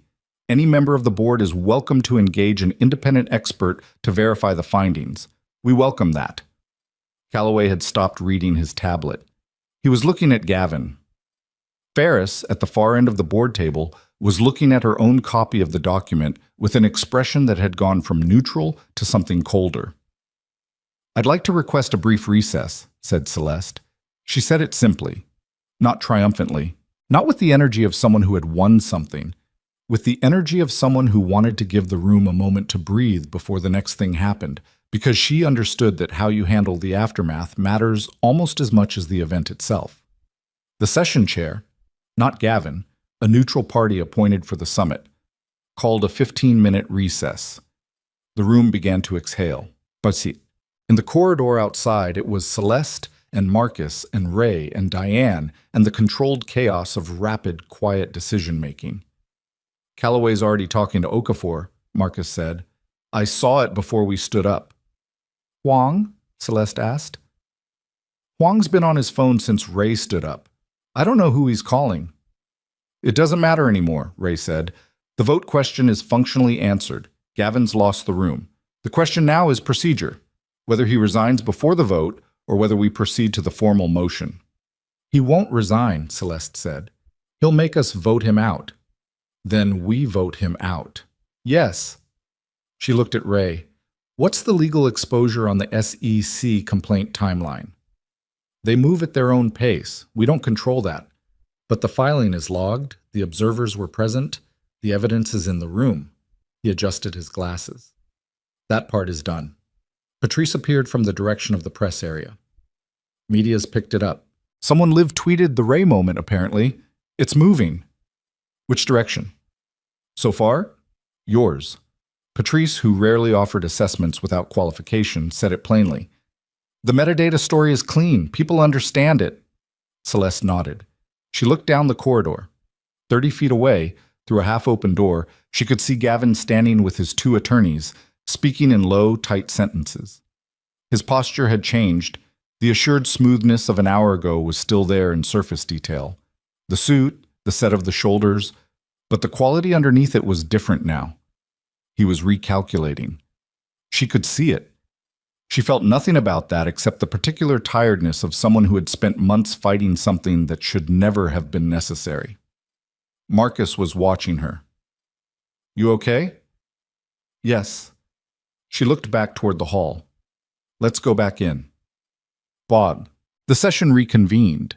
The vote on the leadership review item, which Gavin's own agenda had placed as the centerpiece of the morning, took 11 minutes to resolve. 4 votes in favor of proceeding with the confidence motion, 9 against. including Huang, who Celeste had written off 3 weeks ago, and who met her eyes across the table when his vote was recorded with the expression of a man who had nearly made a very expensive mistake. The subsequent motion, removal of Gavin Mercer from the board pending the outcome of the SEC investigation, passed 8-4. The 4 dissenting votes were the same 4 who'd supported his original motion, which told Celeste everything she needed to know about the shape of the board going forward. Gavin stood when his name was read. His attorneys were in the room. He said nothing. He collected the folder in front of him with measured deliberateness, buttoned his jacket, and walked toward the door. He passed within 6 feet of Celeste's seat. He didn't look at her. 2 federal observers fell in quietly behind him as he left. The room was absolutely silent for a moment. Then someone started speaking, a shareholder near the back asking a procedural question about the Q4 roadmap, and the morning moved forward, as mornings do, regardless of what has happened in them. She found Brennan afterward in the corridor outside the main hall. He was standing against the wall with his arms folded and the patient, slightly worn look of someone who has been sitting in an unfamiliar room for 2 hours running on someone else's adrenaline. When he saw her, he straightened. She walked up to him. She didn't say anything for a second. She was still in summit mode, the professional composure that had been holding everything in place since 5 a.m., and it was going to take a minute for that to come down. He looked at her face. "You won," he said. "We won," she said. "The evidence won." "Same thing." "It's not the same thing." "Celeste." She looked at him. "You won," he said again, simply, like it was important that she accept the sentence without qualifications around it. She stood there in the corridor outside a room where she had just held on to the thing she'd spent 6 years building, wearing a dress she'd bought for a fight she'd almost decided not to show up to, and she looked at this man who had driven through a storm and brought her soup and sat at her table at midnight asking the right questions, and the composure she'd been holding since 5 a.m. came down quietly, without drama, like a curtain dropping after the performance is over. She stepped forward and put her head against his shoulder. He put his arm around her. No commentary. No, I told you so. No, see, I knew it. None of the things that would have made it about him. Just his arm around her in a corridor outside a boardroom, while shareholders filed past and the city moved outside the windows, indifferent and ongoing. "Marcus needs me in about 10 minutes, she said. "I know. There's going to be press." "I figured." "This isn't over. There's the SEC process, the board restructuring, the shareholder communication." "Celeste." His arm didn't move. 10 minutes. You've got 10 minutes. She closed her eyes. She had spent 30 years walking into rooms and proving that she belonged. Proving it with numbers and strategy and endurance and the sheer accumulative force of being right more often than anyone expected. She had proven it again this morning in the most public, consequential way she ever had. And what she felt right now in this corridor was not the satisfaction of being right. It was simpler than that. Harder to name and easier to feel. The particular relief of being held by someone who wasn't keeping score. "After all of this settles," she said, "I want to take Mia somewhere. The planetarium or somewhere, just the 3 of us." She felt his arm tighten slightly. 1 degree. Barely perceptible. "Yeah," he said. "She'd like that." Down the corridor, Marcus appeared at the door of a conference room and raised his eyebrows in the direction of his watch. She saw it over Brennan's shoulder. She straightened, smoothed her jacket. She was, again, completely composed. But it was a different composure now, not armor, just herself. "Thank you," she said to Brennan, "for being here." "Always," he said. She walked toward the conference room. At the door, she glanced back once. He was still standing against the wall where she'd left him, arms folded again, coffee cup in hand, watching her go with the same expression she'd seen outside Alara on a rainy night 3 months ago. The comfortable, uncomplicated look of someone who is not pretending to feel something they don't. She turned and went to work. Behind her, in the room she'd just left, the last remaining traces of Gavin Mercer's careful architecture lay in a document folder on a mahogany table, awaiting whatever came next from people whose job it was to deal with such things. And in the main hall, 947 people's jobs were safe for another quarter. Because someone had refused to leave before the fight was over. The weeks after the summit moved the way recovery always does. Not cleanly, not all at once, but in overlapping layers that settled at different speeds. The SEC investigation formally opened within 48 hours of the filing. Gavin Mercer retained counsel and issued a statement through his attorneys that said nothing meaningful in carefully constructed sentences, which was consistent with how he'd operated for 3 years. The board appointed an independent chair on an interim basis while the restructuring process was formalized.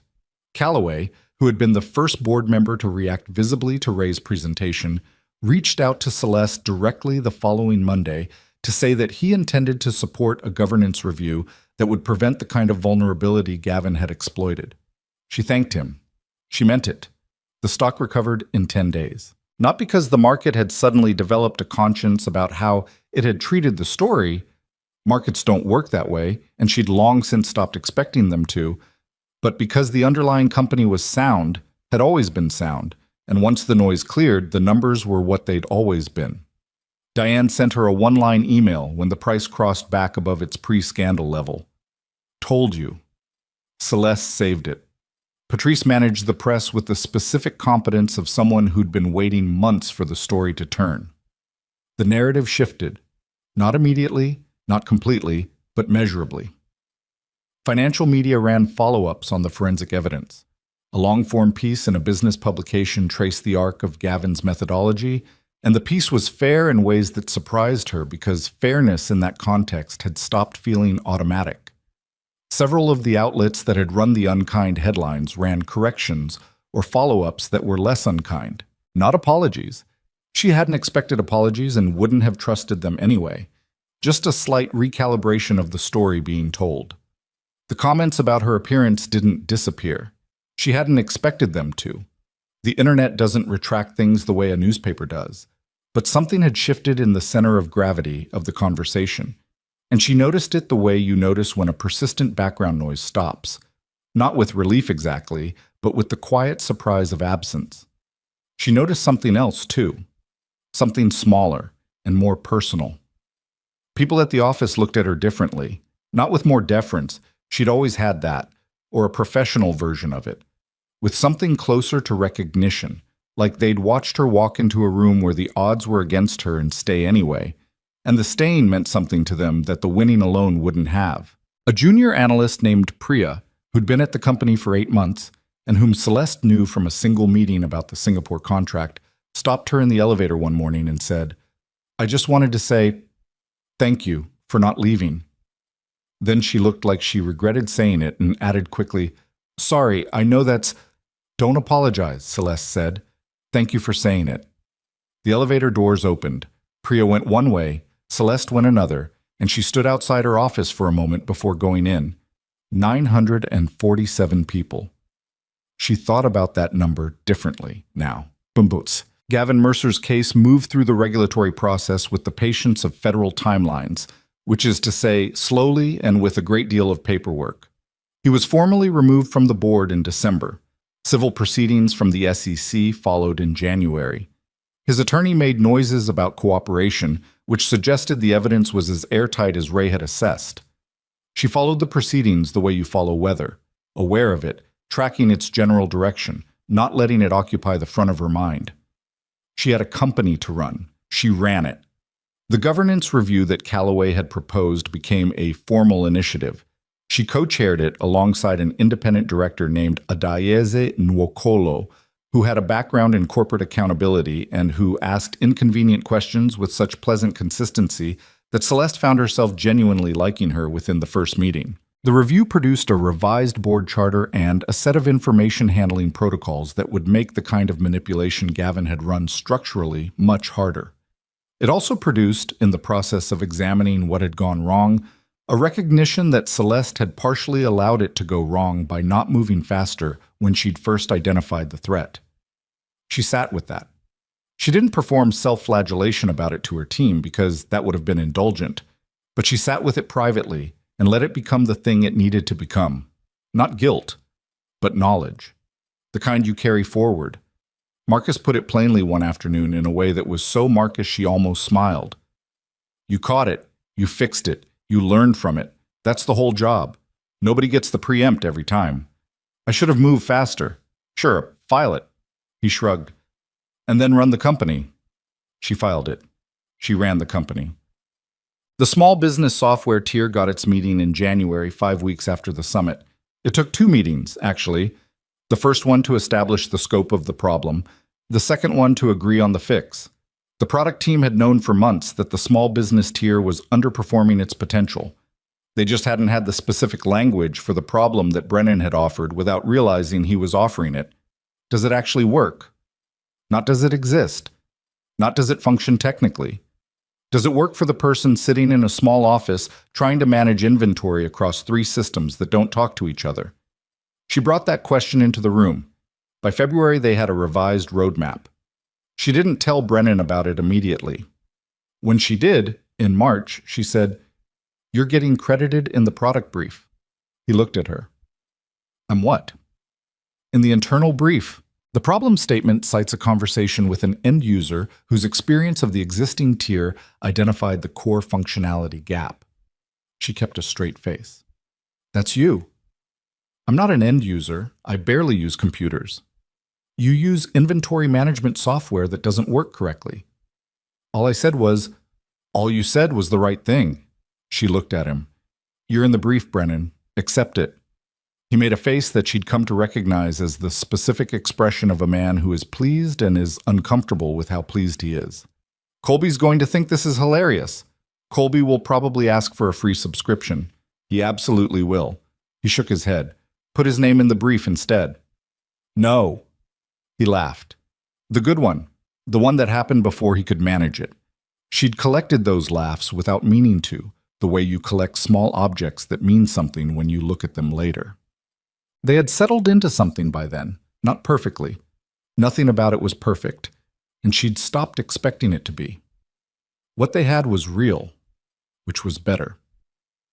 He still drove a 12-year-old truck that he fixed himself.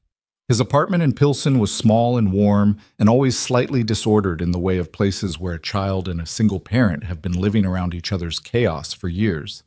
She'd been there enough times now that she knew which cabinet the coffee was in and which burner on his stove ran hotter than it should, and that the throw blanket on the couch was there because Mia had claimed it and anyone else using it was technically a visitor. He'd been to her apartment enough times that he'd stopped being careful about her furniture and started being comfortable in her space, which she'd noticed and said nothing about because she didn't want to make a thing of it. The first evening he'd put his feet up on her coffee table, she'd looked at him for a moment, and then looked at the television, and that was the whole conversation. Mia had, over the months since the museum, developed what could only be described as a running research partnership with Celeste that nobody had formally agreed to, but everyone had accepted. It happened mostly over the phone. Mia would encounter something in school, or in a book, or in whatever YouTube rabbit hole she'd been down that week, and she'd have questions that went beyond what Brennan could answer, and she'd text Celeste with the specific efficiency of someone who has identified the most useful resource and sees no reason not to use it. Celeste answered every text. She did not always have the answer. Black hole thermodynamics she could manage. But Mia's current interest in quantum entanglement was pushing the limits of what Celeste knew, and she'd had to do her own reading. She didn't hide this. She'd text back, "I don't know enough about this one yet. Give me 2 days." And then she'd read about quantum entanglement and call Mia, and they'd figure it out together. Brennan watched this happen with an expression that he tried to keep neutral and didn't always succeed at. "She texts you more than she texts me," he said one evening. "You're available in person. I'm a resource." "She doesn't text Colby." "Colby doesn't know about quantum entanglement. Neither did you 2 weeks ago." "Now I do." She looked at him over the rim of her coffee cup. "Your point?" He had no point. She could tell. He was doing the thing he did when something pleased him, and he was trying to decide whether to say it. She waited. "She likes you," he said finally. "A lot. I don't say it enough. It matters." She set down her cup. She was quiet for a moment. She knew what it cost him to say that. Not because he was reluctant about Mia. His love for his daughter was the most uncomplicated thing about him, but because it was a declaration about the future in a way that not everything they'd said to each other yet had been. It placed something, staked something into the ground. "I like her too," Celeste said. "A lot." She paused.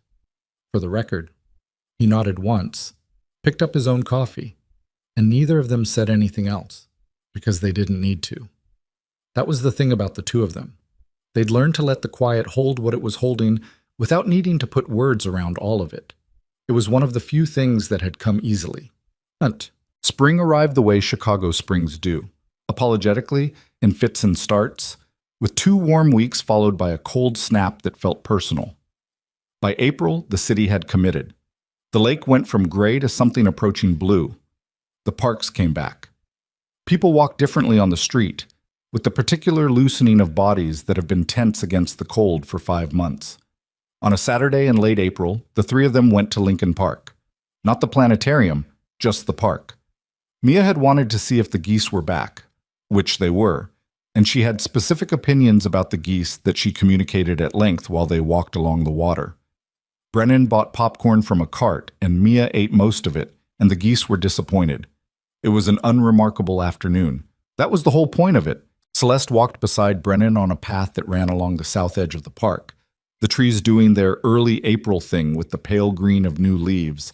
Mia about 30 feet ahead of them examining a goose with the scientific detachment of a researcher who has encountered an interesting specimen. The sun was at that afternoon angle that makes everything look slightly warmer than it is. She thought about the restaurant, the rainy night, the 12 strangers who'd placed bets on how fast the date would fail. She thought about all the rooms she'd walked into alone. The board calls and the board battles and the late nights and the mornings she'd come in knowing the day was going to be hard and done it anyway because there was no version of her life in which she didn't.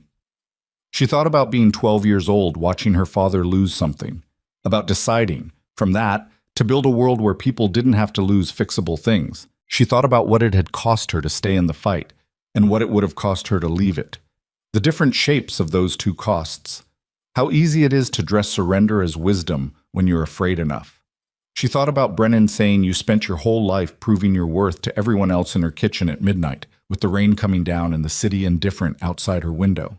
She thought about how long she'd been waiting for someone to see past the thing the world decided to see first, and how she'd stopped believing that was a thing that would happen. Not loudly, not dramatically, just the quiet attrition of repeated disappointment, until you stop noticing you've given up on something. Brennan had not fixed that. She wanted to be precise about that, because she'd spent enough of her life watching people attribute women's growth to the men who'd loved them, and she had no patience for that narrative. She had fixed it herself, mostly. She'd walked into the fight and stayed in the fight, and won the fight. That was hers. But he'd been in the room while she got there, and that had mattered, the specific, unremarkable fact of another person who chose to stay. She looked at him walking beside her, the comfortable way he moved, the wrinkled quality of his jacket that was different from the summit suit. This was Weekend Brennan, which was the real one. She looked at his hands, one of which was holding the remnant of the popcorn bag, and she thought about the night in the corridor outside the boardroom when he'd put his arm around her and said nothing, just stayed. She thought, I want this. Not the idea of it, this specific, imperfect, ongoing thing. I want to keep choosing it. Ahead of them, Mia had apparently said something to the goose that the goose had found objectionable because there was a commotion, and then Mia retreating with great speed toward them, laughing.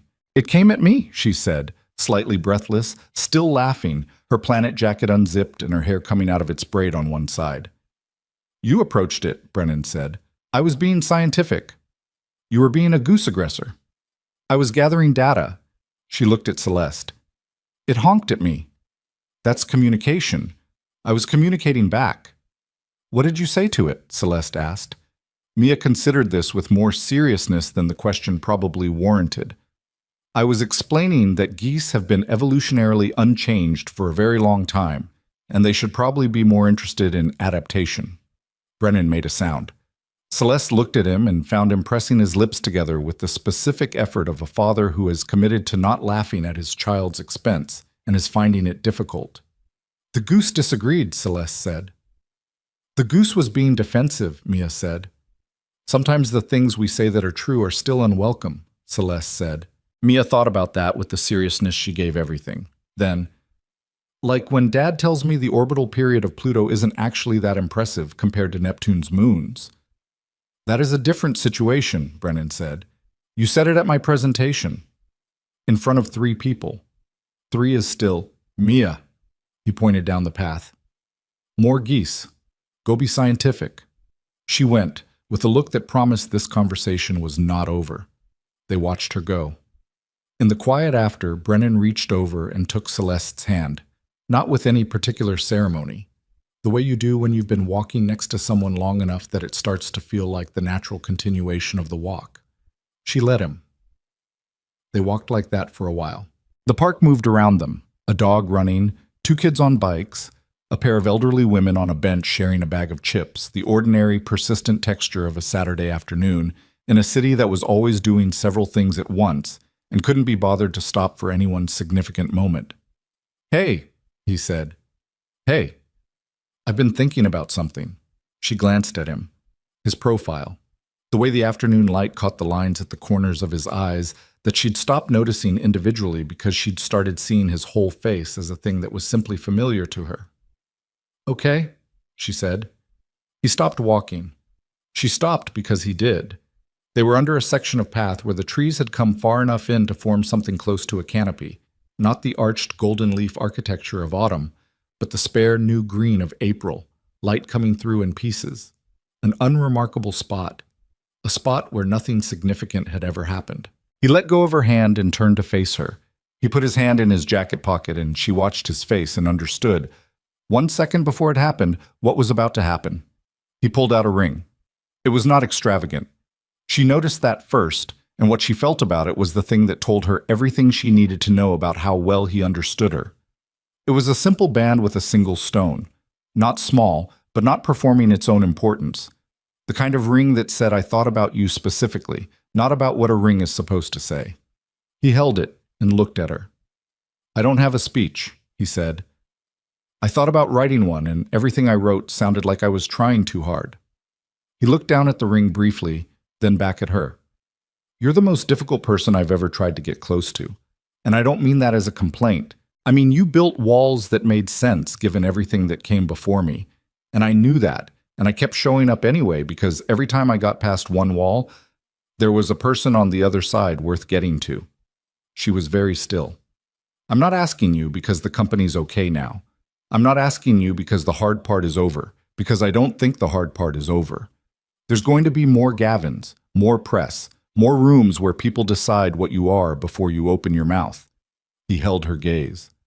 "I want to be in those rooms with you, not in front of you, not behind you, right there next to you, the same way I have been." She heard the echo of her own kitchen, her own words from months ago return to her in a different context, the specific, unremarkable fact of another person who chooses to stay. "Mia already knows I was going to ask you," he said. She said, and I'm quoting, "obviously," which is either encouraging or humbling, I haven't decided. Something moved across his face. "I want us to be a family, the 3 of us, whatever that looks like, however it works. I'm not asking you to change what you're building, I'm asking to build something with you." 30 feet ahead, Mia had stopped pretending to look at geese. She was standing on the path facing them with her arms at her sides and her chin slightly up, watching with the serious brown eyes that missed nothing, her planet jacket caught in the April wind. Celeste looked at Brennan. She thought about the first night, the restaurant, the rain, the whispers, the bets. She thought about sitting in her car 3 blocks from Alara with one hand over her mouth, holding something she didn't have a word for. She thought about all the years she'd spent in rooms full of people who saw a body when they looked at her. A liability. A story. A punchline dressed up as a headline. She thought about this man who had walked across a dining room in a wrinkled jacket and said, "I'm glad you didn't leave," and had meant it about every room since. She thought about what it means to be seen, not performed for, not managed, not tolerated, actually seen, the specific, complicated, non-ideal person you actually are, seen and wanted anyway, in full knowledge of the cost. She had built a company from nothing. She had fought for it and held it and refused to let it be taken. She had walked through every room alone that she'd had to walk through alone, and she had done it with her head up, and she did not regret one step of it. And she was tired of walking alone. Not in the broken way, in the ready way. The way you're tired at the end of something hard that is finally done. Yes, she said. It came out clean. No qualifications around it, just the word, which was the whole answer. Something in Brennan's face went soft in a way she hadn't seen before. Not the smile, not the composed steadiness, but something underneath all of it that was usually kept private. He slid the ring onto her finger. His hands were steady. Hers weren't, quite. It fit. Of course it fit. He had asked Dana, who had asked with the particular relentlessness that Dana brought to everything she considered important. Obviously, Celeste said. What? Mia's word. Obviously. She looked down at her hand briefly, then back at him. She was right. He laughed. The real one. And she put her hands on either side of his face and kissed him in an unremarkable spot under April trees in a park full of ordinary Saturday people, and nobody photographed it, and nobody placed any bets, and the city kept doing all its things around them without pausing for a moment. When they broke apart, Mia was there. She had covered the 30 feet with the efficiency of a person who had been waiting as long as she intended to. She looked at Celeste's hand, then at her father, then at Celeste. I knew it, she said. You said obviously, Brennan said. Obviously and I knew it are the same thing. She turned to Celeste with the directness that had, from the first morning at the museum, been one of the things Celeste admired most about her. Does this mean you're going to live with us? We're going to figure out the details, Celeste said. Dad's apartment is smaller than yours. I'm aware. You could get a bigger one, together. She said it with the practical simplicity of someone for whom the logistics of love are secondary to its function. That would make sense. Mia, Brennan said, I'm just saying, I know what you're saying. It's a valid point. Celeste looked at Brennan over the top of Mia's head. He made a face. She pressed her lips together.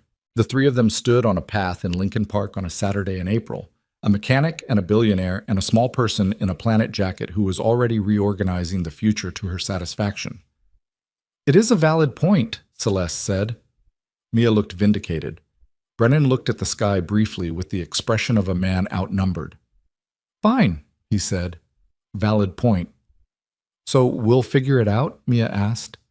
We'll figure it out, Celeste said. Mia nodded, satisfied, and turned back toward the path. Okay. I want to see if the geese went to the other side.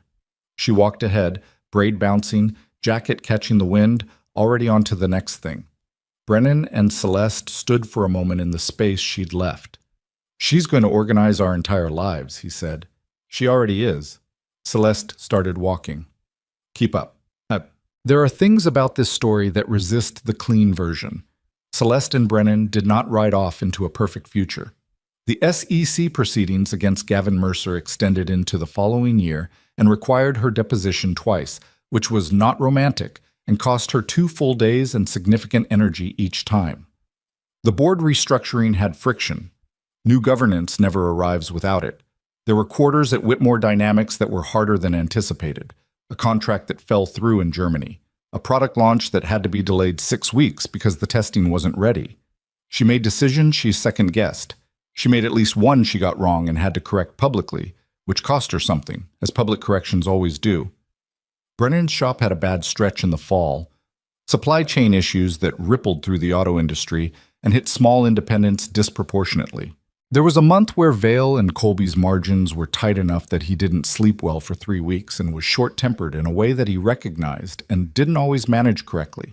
He and Celeste had an argument in October about money, specifically about her offer to help with the shop's cash position, and his refusal, and the thing underneath both of those that was about autonomy and pride, and the complicated terrain of 2 people from very different financial circumstances trying to build something equal. It was a real argument. It didn't resolve in one conversation. It took 3 conversations and some silence and some time before they found the language for it. They found it. That's the part worth noting. Not that they didn't have the argument, but that they stayed in the room until they worked through it. Mia turned 9 in November and announced at her birthday dinner, which was at a restaurant of her choosing, which was not Alara, but a pizza place in Lincoln Park, because Mia had very specific opinions about deep dish, that she had decided her career trajectory was going to be both astronaut and astrophysicist, because there was no reason to choose. Celeste told her that was correct. Brennan told her she'd need to focus harder on math. Mia said she was already focusing on math. He said focus harder anyway. She said fine. They ate pizza. The evening was not cinematic. It was better than cinematic. They moved into an apartment together in January, a compromise between his neighborhood and hers, which landed them in Bucktown, which neither of them had specifically wanted, and both of them found within 6 weeks that they actually liked.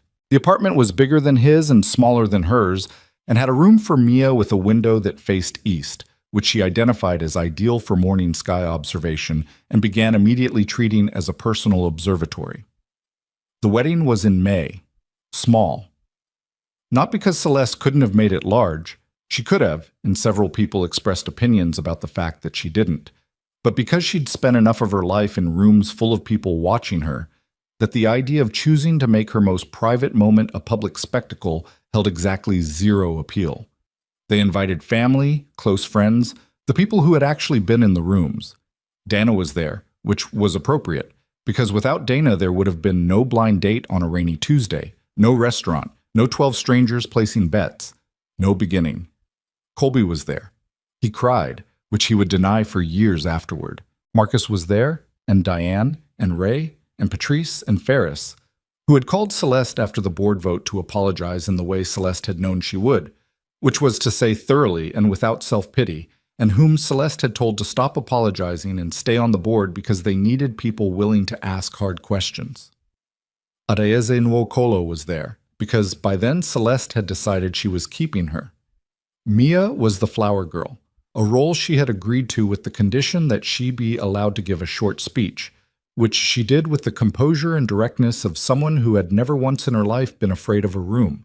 The speech was 3 minutes long and included a brief summary of the anthropological significance of public commitment rituals across cultures, which she'd researched, and then it ended with, "My dad is not good at saying how he feels out loud, but when Celeste was having a really hard time, he drove through a storm to bring her soup. I think that's what love actually is.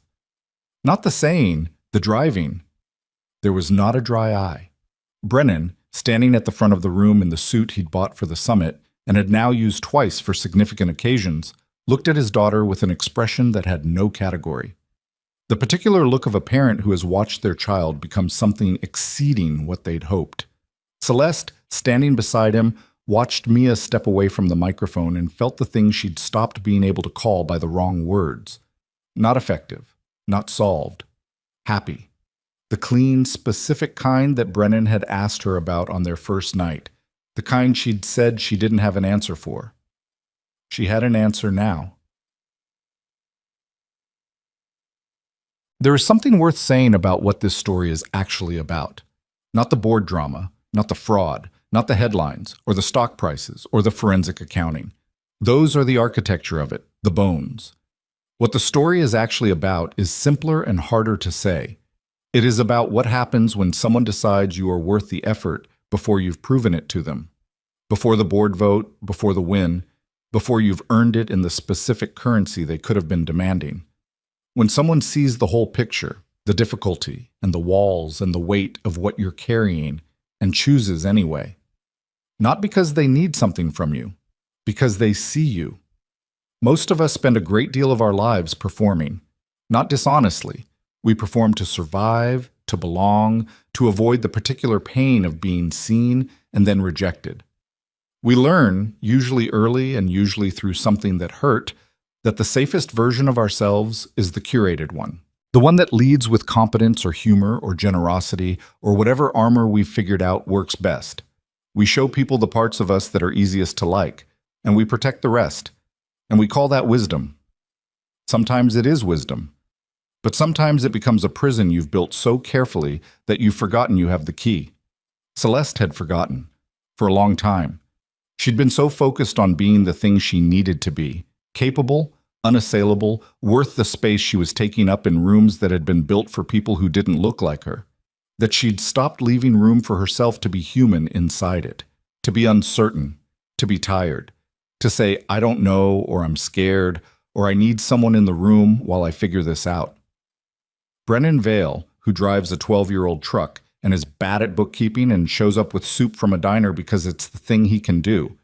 He did not fix any of that. Let's be clear, people don't fix each other. That's not how it works, and any story that tells you otherwise is selling something. What he did was simpler. He stayed. He asked real questions and listened to real answers and didn't run when the answers were complicated. He was present without making his presence a performance. And in staying, he gave her something specific. The experience of being known. Not the curated version, the actual one. That is rarer than it sounds. That is, for many people, the thing they spend a lifetime looking for without always knowing what to name it.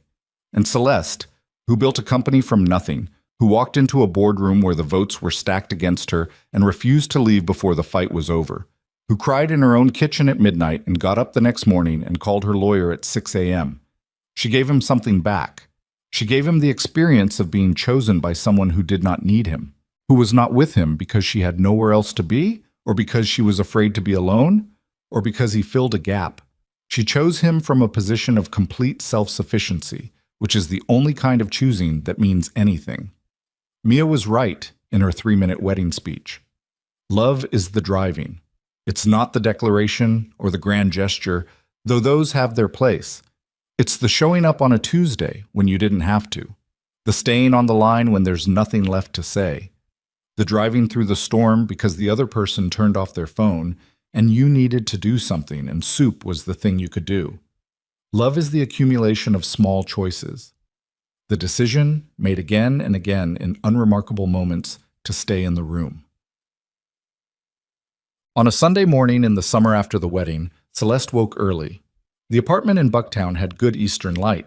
Mia had claimed this as a feature, not an accident when they'd chosen it, and the bedroom filled with it slowly while Brennan was still asleep beside her. She lay there for a while in the particular quiet of early morning in a city that hasn't started yet, and she looked at the ceiling and thought about nothing specific. She could hear Mia in the kitchen. The careful sounds of someone who is trying to make toast without making noise, which Mia was not good at but sincerely attempted. There was a soft clatter, and then a pause, and then the sounds resumed. In a while there would be breakfast. Mia would appear with something she'd assembled with slightly more confidence than expertise, and they would eat it and it would be fine, maybe even good, and they would argue mildly about what to do with the day. And Brennan would want to take a walk, and Mia would want to go somewhere specific, and Celeste would end up mediating in the direction of whoever had made the better argument, which was usually Mia, who had her father's stubbornness and her own particular gift for logic. It would be ordinary, imperfect, real. She turned her head and looked at Brennan, still asleep, one arm thrown across his face, in the way he slept when the room was too bright. He needed a haircut. He'd been saying he needed a haircut for 3 weeks and hadn't gotten around to it. She thought about the restaurant, the rainy night, the bets. She thought about the 12 strangers who had decided before the evening started what it meant, who had read the setup, billionaire CEO, ordinary mechanic, a world that had opinions about both of them, and written the ending before anyone had a chance to live it. She thought about how easy it is to be the person who decides what a story means from the outside. How comfortable it is, in a dining room or a boardroom or a comment section, to render judgment on a life you're not living. How little it costs the people who do that, how much it costs the people they do it to. And then she thought about how none of it, ultimately, had mattered. Not because the judgment hadn't hurt, it had, and some of it still did, and she wasn't going to pretend otherwise for the sake of a tidy ending, but because she had lived her life anyway. She had walked into the rooms and she had fought the fights, and she had let herself be loved by someone who showed up with soup, and none of the people who placed bets on her humiliation had any say in how it turned out. The world will have opinions about you, about your body, your choices, your relationships, your worth. It will form those opinions quickly and hold them loosely and revise them based on whichever story is most convenient to tell. That will not change. That is not a problem you can solve or a battle you can win definitively. You can only decide, every day, in every room, whether you are going to live inside those opinions or outside them. She had chosen outside, not perfectly, not without cost, not without the nights when she'd turned off her phone and sat in the dark and been very close to something that looked like surrender, but she had chosen outside. Brennan stirred. He moved his arm and looked at her with the particular blankness of someone emerging from deep sleep. What time is it? He said. Early. Why are you awake? I was thinking. About what? She looked at him. The ceiling light. The apartment in Bucktown with its good eastern windows. The sounds of Mia in the kitchen, managing toast with more earnestness than success. About how it turned out, she said. He was quiet for a moment, still not fully awake. Then, and? She reached over and took his hand, which was rough in the places that hands go rough from real work, which she'd noticed the first night when he'd pulled out her chair and which she would notice for the rest of her life. And I'm glad I didn't leave, she said. He looked at her. The good look. The real one. The one that had no performance in it. Yeah, he said. Outside, the city was coming back to life. The lake was doing whatever the lake was doing, which it had been doing for 10,000 years and would go on doing regardless of any of this. Somewhere in the kitchen, toast emerged. There was the sound of a small person saying something to herself in the satisfied tone of someone whose project has succeeded. Brennan got up. Celeste followed. They went to have breakfast. And the morning was ordinary and imperfect and entirely theirs.